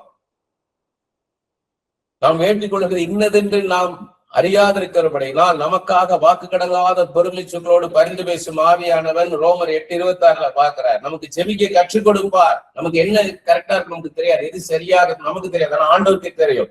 ஆண்டவரே எனக்கு ஜெபிக்க கற்றுக் கொடுங்கப்பா, இல்ல ஜெபிக்க கற்றுக் கொடுப்பார். நான் எப்படி ஜெபிக்கணும் கேட்கணும் ஆண்டவர்கிட்ட. நம்ம சுய சித்தத்தை, சுய விருப்பத்தை நிறைவேற்றும்படி நாம் ஜெபிக்க கூடாது. ஏனென்றால் நமக்கு தெரிந்ததெல்லாம் கடந்த கால நிகழ்காலம் தான். எதிர்காலத்தை குறித்து நமக்கு தெரியாது. எதிர்காலத்தை ஆண்டவருக்குத்தான் தெரியும். இன்னைக்கு நமக்கு ஒரு விஷயம் பிடிச்சதா இருக்கும், சரியா தெரியும். ஆனா நாளைக்கு அந்த விஷயம் அந்த மனுஷன் அவனுக்கு பிடிக்காம போயிடும். அதனால ஆண்டவர்கிட்ட கேட்கணும், ஆண்டவரே இது எப்படி இருக்கும்னு. சில விஷயங்கள் ஆப்போசிட்டா இருக்கும். நம்ம கடினமான வேலை நினைப்போம், ஆனா நீ போடுவாரு. ஏன்னா அதுக்கு பின்பாக ஒரு பெரிய நன்மை நமக்கு அது ஆண்டவருக்கு தெரியும். இன்னைக்கு அது கடினமாக இருக்கும், ஆனா நாளைக்கு அது நமக்கு சாதகமாக அனுகூலமாக இருக்கும். ஆண்டவர் சொல்லுவாரு, நீ போ, இந்த மனுஷனோட போ, இந்த இடத்துக்கு போன்னு சொல்லுவாரு. இப்ப ஆண்டவரோட நெருங்கிய உறவுல இருந்தோம்னா அதுதான் நம்பிக்கை, விசுவாசம். இந்த ஆண்டவர் கரெக்டா நடத்துவாரு. சுய சித்தத்தை நிறைவேற்றும்படி ஒரு நாள் ஜெபிக்க கூடாது. சுய விருப்பத்தை நிறைவேற்றும்படி ஒரு நாள் ஜெபிக்க கூடாது. ஆண்டவரே உங்க சித்தம் என்னப்பா சொல்லுங்கப்பா. ஜெபிக்கும் போதும் நீண்ட நேரம் ஜெபிக்க வேண்டும் என்று நினைத்து அதற்கேற்றார் போல் ஜெபிக்க கூடாது. இவ்வளவு நேரம் ஜெபிக்கணுமேன்றதுக்காக ப்ரொலாங் பண்ணக்கூடாது. ஆண்டவர்கிட்ட கேட்டு கேட்டு ஜெபிக்கணும். ஆண்டவர் எவ்வளவு நேரம் ஜெபிக்க வைக்கிறாரோ அவ்வளவு நேரம் ஆண்டவரோடையே போய் ஜெபிக்கணும். இது சொல்லி ஜெபம் பண்ணு, இதுக்கா ஜெபம் பண்ணு, அவங்களுக்கா ஜெபம் பண்ணு, இப்படி ஜெபம் பண்ணுவார். அப்படி ஆவியானவர் சொல்றபடி ஜெபிச்சு பழகணும். நானாக இப்படி இவ்வளவு நேரம் ஜெபிக்கணும், இவ்வளவு நேரம் அப்படி பண்ணணும்னு நினைக்க கூடாது. இவ்வளவு நேரம் அப்படி பாட்டு பாடுவோம் அப்படி நினைக்க கூடாது. தேவ பிரசனம் இருக்குதா? தேவ பிரசனம் அதை பெறணும். ஆண்டவர் வரணும், ஜெபத்தில் ஆண்டவர் வரணும். அதுதான் முக்கியம். ஆண்டவர் நம்மை பாடலை பாடி துதிக்க சொல்றாரா? நாம் நன்கு பாடலை பாடி துதிக்கணும். கர்த்தர் நம்மை வேதத்தை தியானிக்க சொல்கிறாரா? நாம் நன்கு வேதத்தை தியானிக்க வேண்டும். ஜெபம் என்பது கர்த்தர் நம்முடன் பேசும் காரியமாகும். அதற்கு நாம் இடம் கொடுக்க வேண்டும். ராஜாதி ராஜன், கர்த்தாதி கர்த்தன், தேவாதி தேவன் நம்முடன் பேசுகிறார் என்றால் அது எவ்வளவு பெரிய சிலாக்கியம், பாக்கியம். மோசையோடும், சாமுவேலோடும், யோசேப்போடும், தானியேலோடும், எலியாவோடும், எலிசாவோடும், எரேமியாவோடும், பேதுருவோடும், பவுலோடும், தோமாவோடும் பேசின தேவன் நம்மோடு பேசுகிறார். இது நமக்கு கிடைத்த மிகப்பெரிய சிலாக்கியம், பொக்கிஷம். எத்தனை பேருக்கு அது இருக்கு அந்த பாக்கியம், அந்த சிலாக்கியம்? கர்த்தர் பேசுறாரா அவங்க ஜெபத்துல? அது முக்கியம். ஆண்டவரே என்னோட பேசுமையா, பேசுமையான்னு விழுந்து கிடந்தீங்கன்னா உங்களோட பேசுவார். கேளுங்கள் கொடுக்கப்படும், தட்டுங்கள் திறக்கப்படும், தேடுங்கள் கண்டடைவர் என்று இருக்க. அப்ப ஆண்டவரை தேட வேண்டிய விதத்துல தேடணும். ஆண்டவரே என்னோட பேசுமையா, பேசும் ஓ ரபா காபா ரீமா காபா ராபா ராபா அந்நிய பாஷை பேசணும். உள்ளுக்குள்ள இயேசுவே என்னோட பேசுமையா, பேசுமையா, இயேசுவே என்னோட பேசும். 5 வயசு சாமுவேலோடு பேசினீங்களே, மோசையோடு ஒரு நண்பனோடு பேசுவதோடு, சிநேகிதனோடு பேசுவது போல பேசினீரே, பவுலோடு பேசினீரே, அனனியாவோடு பேசினீரே, அகபுவோடு பேசினீரே, என்னோட பேசுமையா, பேசுமையா கேட்கணும். எனக்கு சொப்பனம் கொடுக்கிறார், அது போதும். எனக்கு தரிசனம் கொடுக்கிறார், போதும் இருக்கக்கூடாது. அமர்ந்த மெல்லிய சத்தத்தை கேட்கணும். தொடர்ந்து 24 மணி நேரமும் அவரோடு கூட பேசும், அவர் நம்மோடு கூட பேசக்கூடிய அந்த உறவுக்குள்ள நம்ம வரணும். இயேசுவே என்னோட பேசுமையா, பேசுங்கப்பா, பேசுங்கப்பா. வசனத்தை அதிகமாக படிக்கணும். இந்த ரிட்டன் லோகோஸ் ஸ்போக்கன் லோகோஸாக மாறணும், பிரேமாவாக மாறணும், கர்த்தர் பேசுகிற வார்த்தையாக மாறணும், எழுதப்பட்ட வார்த்தை பேசுகின்ற வார்த்தையாக மாறணும். படிச்சுக்கிட்டே இருக்கணும். அன்று மோசையோடு சீனாய் மலையில் பேசினது போல, கர்மேல் மலையில் சாமுவேலோடு பேசினது போல, இன்று நம்முடைய அறை வீட்டுக்குள் வந்து கர்த்தர் நம்மோடு பேசுகிறார் என்றால் அது சாதாரண காரியம் அல்ல, அது மிகவும் மேன்மையான காரியமாகும். ஒரு முதலமைச்சரை, ஒரு பிரதம மந்திரி சந்திக்கிறோம் என்றால் அதை எவ்வளவு முக்கியமானதாக பார்க்கின்றோம். அப்படி என்றால் ஆண்டவரை சந்திப்பது என்பது எவ்வளவு முக்கியம். இந்த மனப்பான்மை நாம் ஜெபத்தில் நுழைய வேண்டும். ஒரு சீஃப் மினிஸ்டரோ, ஒரு பிரைம் மினிஸ்டரோ, ஒரு பிரசிடண்ட பார்க்கும்போது எப்படி மேன்மையா நினைச்சு உள்ள போறோம். ஹை பொசிஷன்ல இருக்கிறவருங்க, பிஸி டைம்ல நம்மளை மீட் பண்றாருன்னு. அப்ப ஆண்டவரை பார்க்கும்போது எப்படி நம்ம போகணும், அப்படி சன்னிதானத்துக்கு எப்படி போகணும்? நம்ம கர்த்தர் நம்முடன் ஒரு மனிதன் புரிந்து கொள்வது போல பேசுகிறார் என்பதால் கேஷுவலாக, லேசாக எடுத்துக்கொள்ள கூடாது. அவர் அவருடைய ஸ்தானத்திலிருந்து கீழே இறங்கி வந்து பேசுகிறார். அதனால் அதை லேசான காரியமாக எடுத்துக்கொள்ள கூடாது. ஒரு தகப்பனிடம் பிள்ளை கேட்பது போல நாம் கர்த்தரிடம் கேட்க வேண்டும். ஆனால் அதை பயபக்தியுடன் கேட்க வேண்டும். கர்த்தர் ஆண்டவர் என்கிற ஸ்தானத்தை நாம் மறந்துவிடக் கூடாது. கேளுங்கள் கொடுக்கப்படும் என்று கர்த்தர் சொன்னது வெறுமனை நம்முடைய வாயினால் கேட்பதை குறித்து சொல்லவில்லை. நமது தாகத்தை, நமது சித்தத்தையே அவர் குறிப்பிட்டு சொல்லி இருக்கிறார். நமது விருப்பத்தை, நமது வாஞ்சையை நாம் அவருக்கு தெரிவிப்பதே கர்த்தருக்கு குறிப்பிட்டு இருக்கிறார். ஏதோ கேளுங்கள் கொடுக்கப்படும் ஆஸ்கிட்டு கிவன்ல. You have that desire. உனக்குள்ள அந்த விருப்பம் இருக்குதா? ஆமாண்டவரே, இன்னும் நான் அந்த விருப்பத்தோட இருக்கிறாண்டவரே, இன்னும் நான் டாக்டர் ஆகணும் இந்த விருப்பத்துல இருக்கிறேன் அப்படின்னு அந்த பையன் சொல்லணும், அப்படின்னு அந்த பிள்ளை சொல்லணும். ஆமாண்டவரே, இல்ல கேட்டு பார்ப்போம், எனக்கு பிடிக்கல, எங்க அப்பா அம்மா சொல்றாங்க, அதனால நான் டாக்டர் ஆகணும், எம்பிபிஎஸ்க்கு எனக்கு சீட்டு கிடைக்க கிருபி செய்யுங்கப்பான்னு கேட்கிறேன் அப்படின்னா அந்த ஜெபம் சரியான ஜெபம் இல்லையே. உண்மையாகவே உனக்கு விருப்பம் இருக்கா? கேட்டு பார்ப்போம்னு கேட்டு பார்த்தேன், அப்படி கேட்க கூடாது. அதான் கேஷுவல் ஆட்டிடியூட், சீரியஸான விஷயம் ஜெபம். நாம் என்ன சொல்லி ஜெபிக்கின்றோம் என்று கர்த்தர் பார்க்க மாட்டார். நாம் எந்த நோக்கத்துடன் என்ன எதிர்பார்ப்புடன் ஜெபிக்கிறோன்றதை ஆண்டவர் பார்ப்பார். வித் வாட் ஆட்டிடியூட் யூ பிரேன்னு தான் பார்ப்பார். வாட் யூ பிரே அது முக்கியம் இல்ல. என்ன ஜெபிக்கிறீங்களே, என்ன நோக்கத்தோடு ஜெபிக்கிறீங்க, உண்மையாகவே இந்த நோக்கம் இருக்குதா உங்களுக்கு? வெறுமன வாயினால சொல்றீங்களா? உங்க இருதயம் இருக்குதா? திறப்பின் வாசல் ஜெபம். ஆபிரகாம் ஜெபிச்சாரு, ஆண்டவரே 40 நீதிமன்றம் 50 நீதிமன்றத்தை அழிப்பீரா, அந்த தேசத்தை 45 நீதிமன்றத்தை அழிப்பீரா, 40 நீதிமன்றத்தை அழிப்பீரான்னு சொல்லி ஆண்டவர்கிட்ட பரிந்து பேசினார். ஆதியா 18 அதிகாரம் 22-33 வருஷம் இருக்குது. ஆண்டவர்கிட்ட அப்படியே ஆண்டவர் மற்றவங்களுக்காக மன்றாடி ஜெபிக்கிறார். அதே மாதிரி மோசே பார்த்தீங்கன்னா இஸ்ரவேல் ஜனங்களுக்காக மன்றாடி ஜெபிக்கிறார். அது யாத்திராகம் 32 அதிகாரம் 9 முதல் 14 வசனம் இருக்குது. ஆரோனுக்காகவும் ஜெபிச்சேன்றார், இஸ்ரவேல் ஜனங்களுக்காகவும் ஜெபிச்சேன்றார். உபாகம் 9 அதிகாரம் 18-20, 25-29 வசனம். எண்ணாகவும் 12 அதிகாரம் 13 வசனம். மிரியாமுக்காக ஜெபிக்கிறார். மிரியம் குஷ்டரோகம் வந்துருச்சு, ஆண்டவரே இவ்வளவு குணப்படுத்துக்கப்பான்னு ஜெபிக்கிறாரு. அது மாதிரி என்ன 14 அதிகாரம் 12-20 வசனம். அதெல்லாம் மோசே ஜெபிச்ச ஜெபம். யாத்திரை 32 அதிகாரம் 9 முதல் 14, 32, 33. அதெல்லாம் சிநேகிதனோடு பேசுவது போல பேசுறார். மற்றவங்களுக்காக ஜெபிக்கிறார். இஸ்ரவேல் ஜனங்களுக்காக மோசே போய் ஜெபிக்கிறார் ஆண்டவர்கிட்ட. ஆண்டவரே இந்த ஜனங்களுக்காக மனம் இறங்கும் ஐயா, அழிக்காதீங்கப்பா அப்படின்னு நெற்றியுள்ள இருந்தங்களா இருக்கிறாங்க. அது மாதிரி எஸ்தர் 4 அதிகாரம் 14-17 வசனம் பாக்குறோம். 3 நாள் உபவாசம் இருங்க, ஏன்னா ராஜாட்ட போக போறேன், ராஜாவின் கண்களுக்கு தயவு கிடைக்கணும்.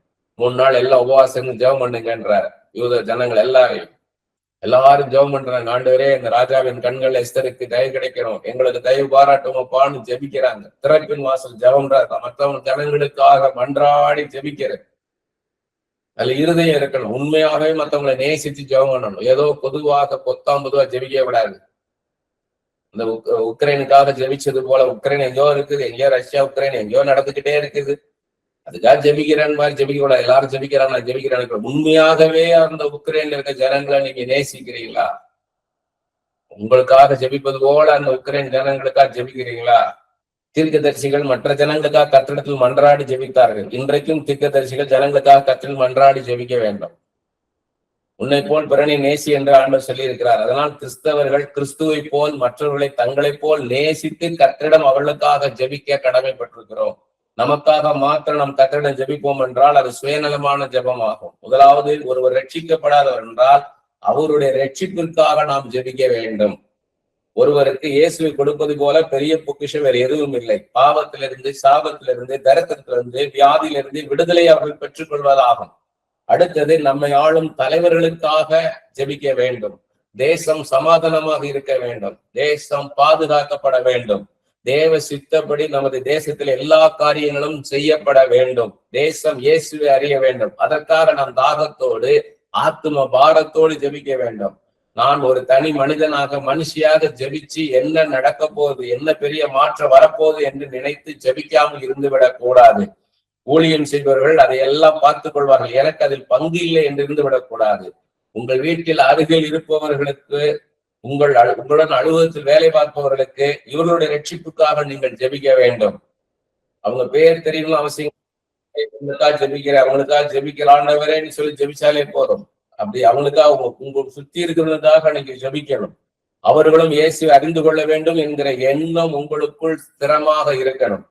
ஊழியம் செய்வர்களுக்காக நாம் ஜெபிக்க வேண்டும். அப்போஸ்தலனாகிய பவுல் இப்படியாக சொல்லுகிறார். கொலோசியர் 4:4 திருவசனம் செல்லும்படியான வாசலை தேவன் திறந்துள்ளும்படி எங்களுக்காக வேண்டிக் கொள்ளுங்கள். பாருங்க, ஊழியம் செய்யறதுக்கு எனக்கு அனுகூலமான வாசல் திறக்கப்படணும், எனக்காக ஜெபிங்கன்னு கேட்கிறார். கர்த்தர் நமக்கு எழுதி கொடுத்துள்ள வேத புஸ்தகம் சாதாரண ஒரு புஸ்தகம் அல்ல. என்ன நடந்தது, என்ன நடந்து கொண்டிருக்கிறது, என்ன நடக்க போகுது, பாஸ்ட், பிரசன்ட், ஃபியூச்சர், அது எல்லா காரியங்களையும் வேதத்தில் கர்த்தர் எழுதி கொடுத்திருக்கிறார். அவருடைய சித்தம், சிந்தை நம்மை குறித்தும் நம்முடைய வாழ்க்கை குறித்தும் அதில் எழுதி கொடுத்திருக்கிறார். எனவே வேதத்தை அடிப்படையாக வைத்து ஜெபிப்பதே சரியான மேலான ஜெபமாகும். மற்ற எந்த மனிதர்களைப் போலும் நாம் ஜெபிக்க தேவையில்லை. இன்னைக்கு அநேக இடங்கள்ல நான் பாக்குறேன், ஒரு இடமெல்லாம் மற்றவங்களை போல அப்படி ஜெபிக்கிறாங்க. வெளிநாட்டுல இருந்து யாராவது வந்து ஒருத்தர் இப்படி ஜெபம் பண்றோம் நாங்க எங்க தேசத்துல அப்படியே அற்புதம் நடந்தது உடனே அதை அதையே இமிட்டேட் பண்றாங்க. அப்படி காப்பி அடிச்ச மாதிரி, நகல் எடுத்தது மாதிரி. அப்படி ஜெபிக்க கூடாது. அதே மாதிரி யாராவது ஒரு ஊழியக்காரர் ஜெபிக்கிறாரு, அது நல்லா இருக்கு அப்படின்னா அது எதுனால நல்லா இருக்குது?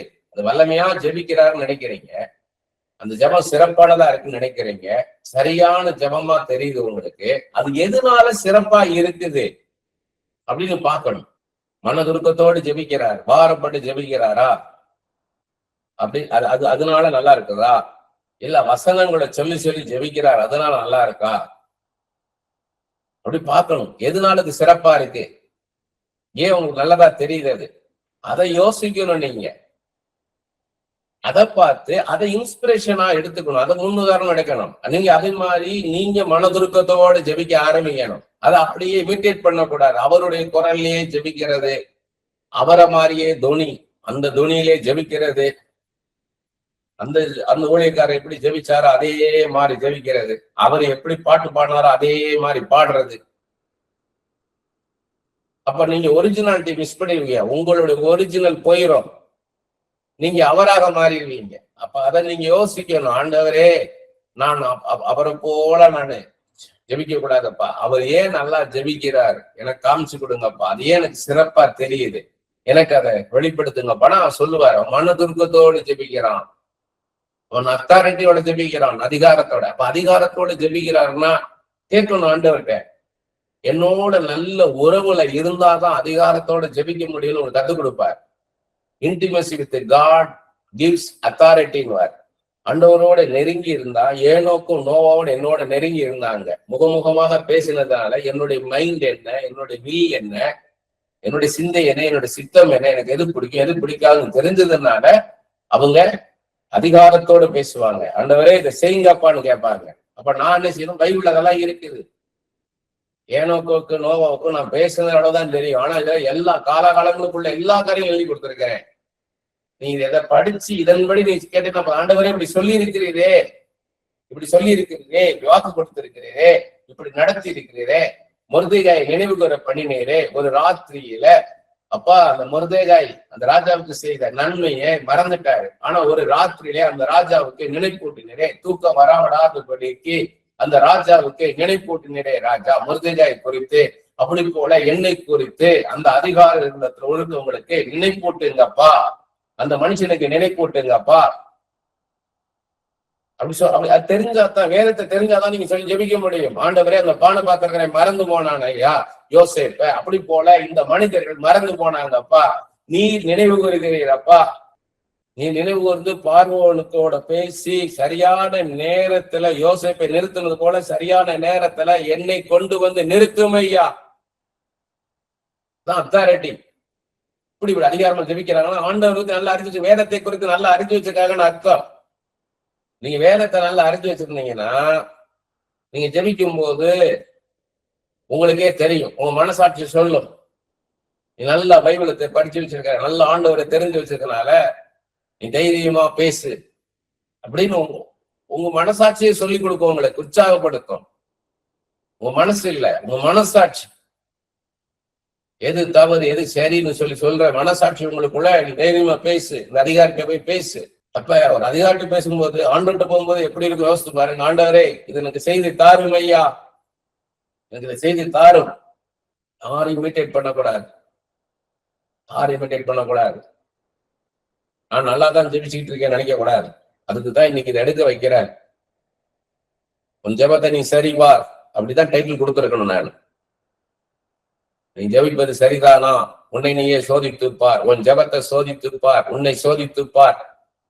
உன் உள்ளம் அதில் இருக்கின்றதா, உனக்கும் கர்த்தருக்குள்ள உறவு எப்படி இருக்குது, உனக்கு வேதத்துக்குள்ள உறவு எப்படி இருக்குது, உன் ஜெபம் உனக்கு நீ பிடித்தமானதாக இருக்கிறதா, திருப்தியாக இருக்கிறதா, இன்னைக்கு காலையில நீ பண்ண ஜெபம் உனக்கு திருப்தியா இருக்கா,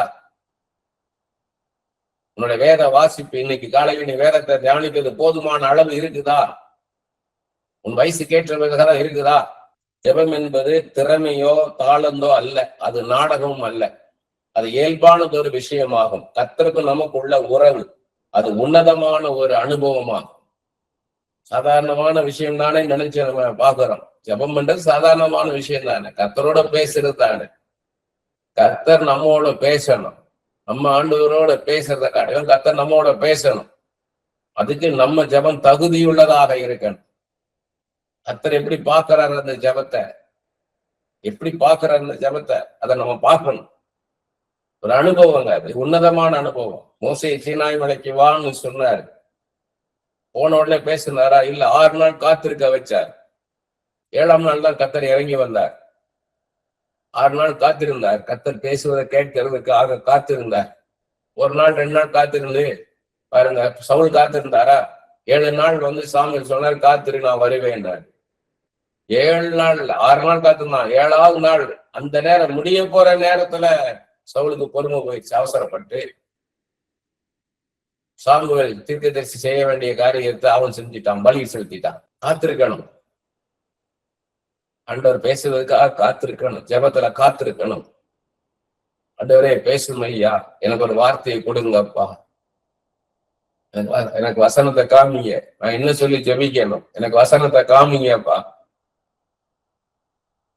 அவன் பதறும் போது, பதட்டம் வரும்போது, நெருக்கடி வரும் பொழுது நம்ம ஜெபத்துல போய் உட்கார்ந்து, ஆண்டவரே எனக்கு வசனம் கொடுங்கப்பா, மரண பள்ளத்தாக்கில் நடந்தாலும் நான் பொல்லாப்புக்கு பயப்படேன், தேவரீர் என்னோட கூட இருக்கிறீர், முது கோலும் முது தடியும் என்னை தேற்றும் தாவீது சொன்னாரே ராஜா. இயேசுவே எனக்கு அந்த வசனத்தை தாரும் ஐயா, என்னை திடப்படுத்தும்படியாக இயேசுவே எனக்கு அந்த வசனத்தை தாரும் ஐயா, எனக்கு ஊழியம் செய்யும் ஐயா, மனம் இறங்கி வாரும் ஐயா, என்னோட பேசும் ஐயா. இயேசுவே இயேசுவே இயேசுவே, அப்பா இது தோல்வியாய் முடிந்துவிடக் கூடாது ஐயா, அப்பா ஜெயமாய் முடியணுமே. இந்த காரியத்தை குறித்து அப்பா எனக்குள்ளே பயமாய் இருக்கு தகப்பனே, நான் பதட்டத்தோடு இருக்கிறேன் ஐயா, நீர் அதை அறிவீர் அப்பா. ஆனால் அப்பா அது ஜெயமாக முடிக்க உம்மால முடியும் தகப்பனே. இயேசுவே இன்றைக்கு அந்த வார்த்தை எனக்கு தாரும் ஐயா, இந்த க்ஷணப்பொழுது எனக்கு தாரும் ஐயா, இந்த செகண்ட் எனக்கு தாரும் ஐயா. எங்க கேஷுவல் வருதுன்னா, எங்க உரிமையோட நான் ஜபிக்கிறேன்னா, இந்த செகண்ட் எனக்கு தாங்கப்பான் போது உரிமையா நான் கேட்கிறேன். இந்த செகண்ட் இன்னைக்கு இல்ல, அது எப்ப இல்ல, அந்த ரிசல்ட் வரும்போது இல்ல, இப்ப எனக்கு ஜெயத்தை தாரும், இப்ப எனக்கு அந்த கன்ஃபர்மேஷனை தாரும் ஐயா.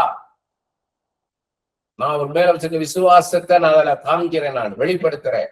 என் கர்த்தர் நாளைக்கு இல்ல, அடுத்த வாரம் எனக்கு வரப்போற ரிசல்ட் இல்ல, அடுத்த மாசம் வரப்போற ரிசல்ட் இல்ல, இன்னைக்கு எனக்கு அந்த கன்ஃபர்மேஷனை கர்த்தரால கொடுக்க முடியும்.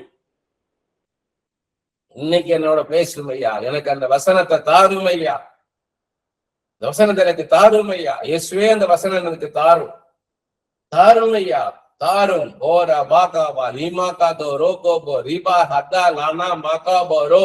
இயேசுவே மனம் இறங்கும், உடைய பாதத்துல விழுந்து மன்றாடி ஜெபிக்கிறேன் ஐயா, எனக்கு அந்த வசனத்தை தாரும் ஐயா. இயேசுவே என் பிள்ளையின் காரியத்தை குறித்து என்னோட பேசுங்கப்பா, என் வாழ்க்கை குறித்து என்னோட பேசும் ஐயா, இந்த குறிப்பிட்ட காரியத்தை குறித்து என்னோட பேசும் ஐயா, பேசும். நீங்க சொல்லி உங்க பிள்ளை கேட்காம இருப்பான், நீங்க சொல்லி உங்க புருஷன் கேட்காம இருக்கலாம், ஆனா நீங்க கர்த்தரை சொல்லும் போது கர்த்தர் அவங்க இருதயத்தை மாத்துவார், சூழ்நிலையை மாத்துவார். நீங்க செஞ்ச ஜெபத்துக்கு, நீங்க பண்ண ஜெபத்திற்கான பதில உங்க கண்ணால் நீங்க பாப்பீங்க. அந்நிய கண்கள்ல உங்கள் மாம்சத்தின் கண்களை காணும், என் மீட்பர் உயிரோடு இருக்கிறார்னு யோபு சொன்னது போல அறிக்கை செய்வீங்க. சில குறிப்பிட்ட வசனங்களை மாத்திர வைத்து கொண்டு ஸ்டாக், அவ்வளவுதான் ஸ்டாக்கு, அதை வச்சுக்கிட்டே நம்ம ஜெபம் பண்ணிக்கிட்டு இருக்கிறோம். அப்படி இருக்கக்கூடாது.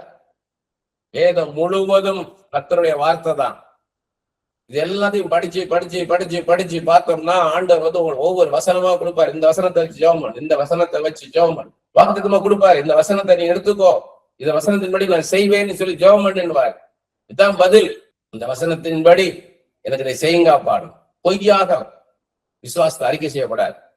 உண்மையாகவே இருதயத்துல விசுவாசித்து வாயினால் அதை அறிக்கை செய்யணும். சும்மா ஆண்டவரை நீங்க செய்ய போவதற்காக நன்றின்ற கூடாது.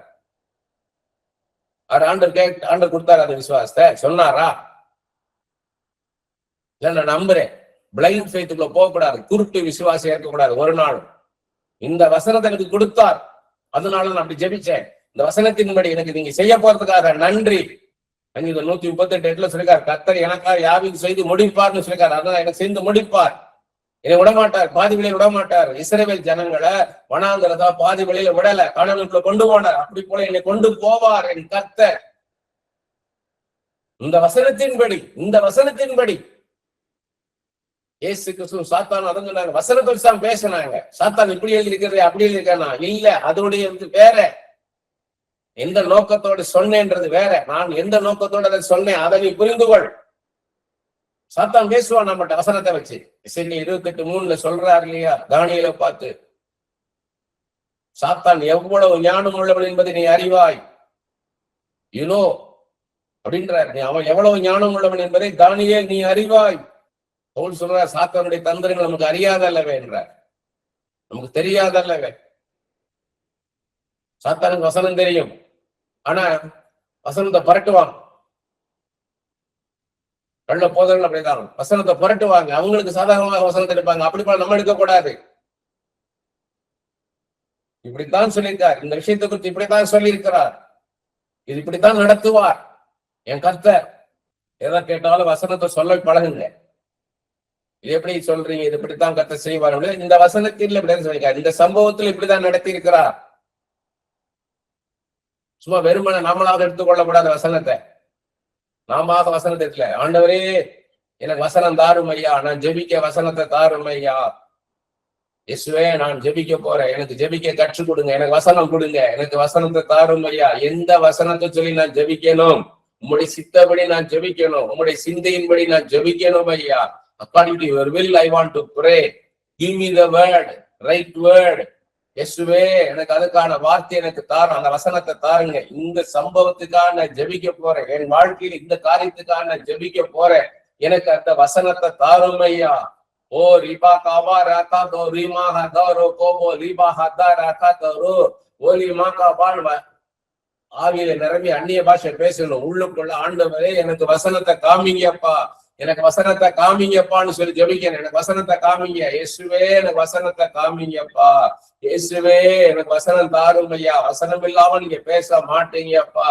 பரிசுத்த ஆவியானவர் சுயமாக ஒன்றும் பேச மாட்டார்னு சொல்லியிருக்கிறீங்கப்பா, ஆனால் வரும் காரியங்களை சொல்லுவார்னு சொல்லியிருக்கிறீங்க. இயேசு கிறிஸ்து நீர் கொடுத்த இந்த வசனங்கள்ல இருந்துதான் பரிசுத்த ஆவியானவர் எடுத்து பேசுவார்னு சொல்லியிருக்கிறீங்கப்பா. இயேசு கிறிஸ்துவாகிய நான் சொன்னவைகள் இருந்து உங்களுக்கு எடுத்து நினைப்பூட்டுவார்னு சொல்லி இருக்கிறீரப்பா. இயேசுவே எனக்கு அந்த வசனத்தை தாருமையா, தாருமையா. இயேசுவே என்னோட பேசுமையா, எனக்கு வசனம் தாருமையா, எனக்கு வசனத்தை தாருங்க. எந்த வசனத்தின்படி இந்த காரியத்துக்காக நான் ஜெபிக்கணும், எனக்கு வசனத்தை தாரும், எனக்கு அந்த சம்பவத்தை தாரும். You show me the verse, you show me the incident அப்பா. ஓ லிபா காபா ராகா தோரோ நோமோ காபா ராபா. அப்படி ஜெபிக்கணும். சும்மா ஒரு ஒன் வே பிரேயர் பண்ணிட்டு போயிடுவோம். ஒன் வே பிரேயர், உங்க விசுவாசம் முன்னாடி ஒன் வே பிரேயர் பண்ணிட்டே இருக்கணும் லைஃப் லாங். என்னோட பேசும் ஐயா, டூ வே பிரேயரா மாறணும், டயலாக்காக மாறணும், கான்வர்சேஷனாக மாறணும். வெறுமனை ஏனோவோடு சஞ்சரித்தது போல, நோவாவோடு சஞ்சரித்தது போல என்னோட சஞ்சரியும் அப்பா. ஆபிரகாமோடு மோசையோடு பேசினது போல, முகமுகமாய் ஒரு நண்பனோடு பேசுவது போல எனக்கு அந்த டயலாக்க தாங்கப்பா, அந்த உரையாடலை தாங்க, அந்த கான்வர்சேஷன் எனக்கு தாருமையான்னு சொல்லல. வசனத்தை அதிகமாக படிச்சுட்டே நீ உட்கார்ந்து ஜெபத்துல காத்திருக்கணும். அந்த வசனத்தை ஆண்டவர் கொடுக்கு வர ஓ லீ மா காபா ரோபோ போ ரீ மா காபோ ரோகா ரீ மா காபா ரோபோ ரீபா. நான் எப்படி ஜெபிக்கணும் ஐயா? இயேசுவே நான் இதற்காக ஜெபிக்கணும், உங்க ப்ரையாரிட்டி என்னப்பா? இயேசுவே நான் உக்ரைனுக்காக ஜெபிக்கணுமா, ஈரான் இஸ்ரேலுக்காக யுஎஸ்க்காக நான் ஜெபிக்கணுமா? இயேசுவே என் குடும்பத்துக்காக ஜெபிக்கணுமா, என் இந்திய தேசத்துக்காக ஜெபிக்கணுமா? நான் தமிழக சட்டசபை தேர்தலுக்காக நான் ஜெபிக்கணுமா? எனக்கு சொல்லுங்கப்பா, சொல்லுங்க. உங்க ப்ரையாரிட்டி என்ன தகப்பனே? இதுல இன்டிமேசி எங்க இருக்குது? நான் ஆண்டவர்கிட்ட கேட்கிறேன், நான் தைரியமா கேட்கிறேன். இதுவா அதுவா அதுவான்னு சாதாரண ஒரு மனுஷன் பேசுற மாதிரி பேசுறேன். ஆனா வித் ரெவரன்ஸ், பயபக்தியோட கேட்கிறேன். ஆண்டவரு நீர் தெய்வம் ஐயா, நீர் ஆண்டவர், நான் மனுஷன். நீங்க உங்க ப்ரையாரிட்டி என்னப்பா எனக்கு காமிங்கப்பா, காமிங்க. இது எப்போ உங்களுக்கு தெரியும்னா டஃப் சிச்சுவேஷன்ல நீங்க வரும்போதுதான் அதோட இம்பார்ட்டன்ஸ் தெரியும். கர்த்தர் பேசுவார், இந்த வசனத்தை கொடுப்பார், உங்களுக்கு சந்தோஷமா இருக்கும். அவர் பேசணும்னு உங்களுக்கு விடுதலை உண்டாகும். இது எப்பொழுது நிறைவேறும் ஆண்டவரே, இது எப்பொழுது நடக்கும் ஐயா, வென் எப்பொழுது ஆண்டவரே போது அவர் சொல்லுவாரு, சகலத்தை செய்ய வல்ல தேவன் நான் சாராட்ட என்னால் ஆகாத காரியம் ஒன்று உண்டோன்னு சொல்லி கேட்டேன். கர்த்தரால் ஆகாத காரியம் ஒன்று உண்டோன்னு கேட்டேன். நான் சர்வ வலிமை உள்ள தேவன், நான் மனிதன் அல்ல. சகலத்தை மதனதன் காலத்திலே நான் நேர்த்தியாய் செய்து வைத்திருக்கிறேன், இனிமே அல்ல.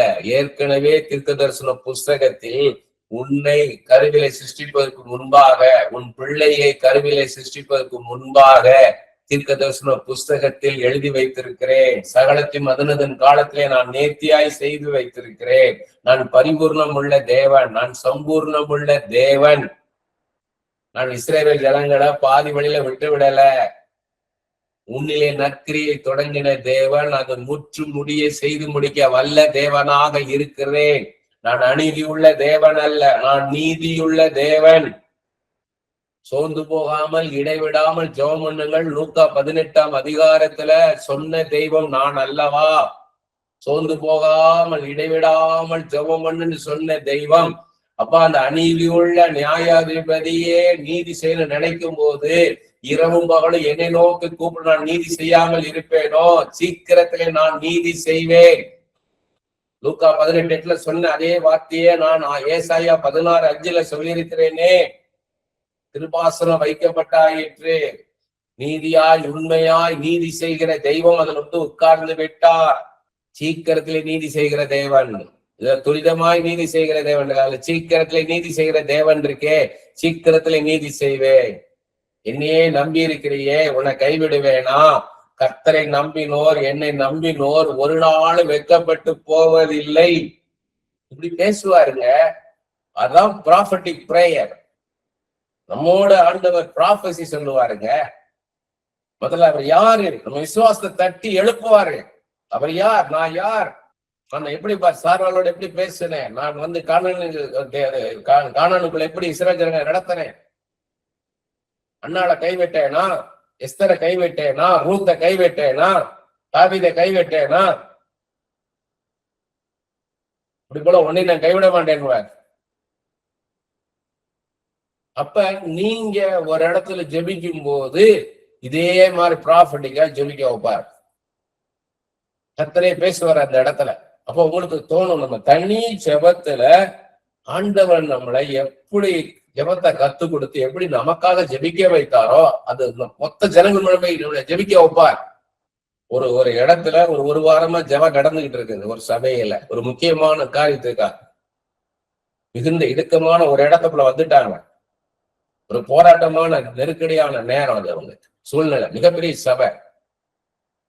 ஒரு வாரமா ஜெபிச்சுக்கிட்டு இருக்கிறாங்க. நான் கடைசி நாள் நான் போறேன். அந்த பாஸ் நீங்க ஜெபம் நடத்த முடியுமான்ட்டார். நான் போய் எடுத்துட்டேன். நான் மைக் எடுத்துட்டேன்னு சொல்ல, நான் தனியா இருந்து என்ன ஜெபம் பண்ணணும் அந்த ஜெபத்தை பண்ணுன்றார் ஆண்டவர் என்கிட்ட. ஆண்டவரே, இந்த இடத்துல நான் எப்படி ஜெபிக்க போறேன் ஆண்டவரே, எனக்கு தெரியாது. அவங்க மிகப்பெரிய ஒரு நெருக்கடியில் இருக்காங்களான்னு தெரியாது. நீ தனியா இருந்து இவங்களுக்காக எப்படியெல்லாம் இவ்வளவு நாள் ஜெபிச்சியோ, தினமும் ஜெபிச்சியோ அந்த ஜெபத்தை இங்க பண்ணுனார். முழுக்க முழுக்க ஒரு 40 நிமிஷம் ப்ராஃபஸி தான் நான் சொன்னேன். ஆண்டவர் நான் மைமுட்டு சொல்றேன், ப்ராஃபஸி தான் சொன்னேன். தைரியமாக சொல்ல வச்சாரு எனக்கு. நான் பண்ணிட்டு வந்துட்டேன். அதே மாதிரி நடந்தது, ஜெயமாக முடிஞ்சது காரியம். அவங்க மறந்து போகலாம், ஆனா கர்த்தர் அதுக்கான பலனை நமக்கு தருவார். நீங்க அப்படி மன்றாடி ஜெபிக்கிறீங்களா? தினமும் மற்றவங்களுக்காக மன்றாடி ஜெபிக்கிறீங்களா? உங்களை நீங்க சோதித்து பாருங்க. உன்னை போல பிறனை நேசி, அப்படி நேசிச்சாதான். கர்த்தருடைய நாமம் மறுபடியே சொல்றேன், இங்க இருக்கிற எல்லாருக்கும் நான் ஜெபிக்கிறேன். ஒருத்தரை பார்க்கும்போது இவங்களுக்காக நான் ஜெபிக்கிறேன்னா, ஆண்டவரே இவங்களுக்காக நான் ஜெபிக்கிறேன். நான் நேர்ல பார்க்கும்போது அவங்களுக்கு தெரியாது. நான் கடந்த வாரம் சொன்னேன்னு நினைக்கிறேன், முந்தின வாரம் சொன்னேன்னு தெரியாது. ஒரு நடிகரை சந்திச்சேன் ஒரு போன இடத்துல, அவட்ட பேசிட்டு அனுப்பிச்சிட்டேன். அதுக்கப்புறம் நான் யோசித்து பார்த்தேன், அவருக்காக நான் தினமும் ஜெபிக்கிறேன். அப்ப எனக்கு எவ்வளவு சந்தோஷமா இருந்தது. ஜெபிக்கிறோம், அன்றாடு ஜெபிக்கிறேன், சின்சியர் பிரேயர். சும்மா அப்பா அவங்களுக்கா சொல்லுங்க, இவங்களா சொல்லுங்க, அவங்களா சொல்லுங்க, தேவையில்லை செஞ்சீங்க. இப்ப அப்படிலாம் இல்ல. ஏதோ இந்த ஒரு பொறி எடுத்து மீனுக்கு குளத்துல வீசுற மாதிரி அப்படி ஜபம் கிடையாது. இது த்ரோயிங் கிடையாது. குறிப்பா அவங்க நினைச்சு பார்த்து கருத்தாய் ஜெபிக்கிறீங்களா? அப்படி மத்தவங்களுக்காக ஜெபிச்சீங்கன்னா உங்க சிறையிருப்பை மாத்துவார் ஆண்டவர். அது உங்க வாழ்க்கையாக ஆகணும், உங்க அனுபவம் ஆகணும். வெறுமன யோபு தன் நண்பர்களுக்காக ஜெபித்தார், அவர் சிறைப்பை மாட்டினார். அதுக்காக நான் மத்தவங்களுக்காக ஜெபிச்சேன், அப்படி என் சிறைப்பை மாத்துவார் அப்படி இல்லை. உண்மையாக கருத்தாய், எலியாவை போல கருத்தாய் ஒவ்வொருத்தருக்காக ஜெபிச்சீங்களா? ஜெபிக்கிறீங்களா? உங்களை அறிந்தவர்களுக்காக ஆண்டவர் தருவார். யாருக்காக ஆண்டவர் ஜெபிக்கணும் பண்ணா உங்களுக்கு காமிப்பார். இவங்களுக்காக ஜெபம் பண்ணு, இவங்களுக்காக ஜெபம் பண்ணு, இவங்களுக்காக ஜெபம் பண்ணுவாரு. அவங்களுக்காக கருத்தா ஜெபம் பண்ணுங்க. அப்படி ஜெபிக்கும் போது உங்களுக்கு ஆண்டவர் எல்லா காரியங்களையும் செய்வார். ஏன்னா இயேசு விரும்புகிற காரியத்தை நீங்க செய்யறீங்க. தான் யாக்கோபு ராஜரீக பிரமாணம் ஒரு அன்பா இருந்து மற்றவங்களை நேசிச்சு நம்ம ஜெபிக்கும் போது சுயநலமில்லாத அந்த ஜபத்தை ஆண்டவர் அங்கீகரிப்பார். அப்ப நம்ம ஜபத்தை கேட்பார் ஆண்டவர், நம்மளை ஆசீர்வதிப்பார், பெரிய அற்புதத்தை செய்வார். சுயநலமா இருக்கிறவங்களை ஆசீர்வதிச்சு ஒரு பிரயோஜனம் கிடையாது ஆண்டவருக்கு.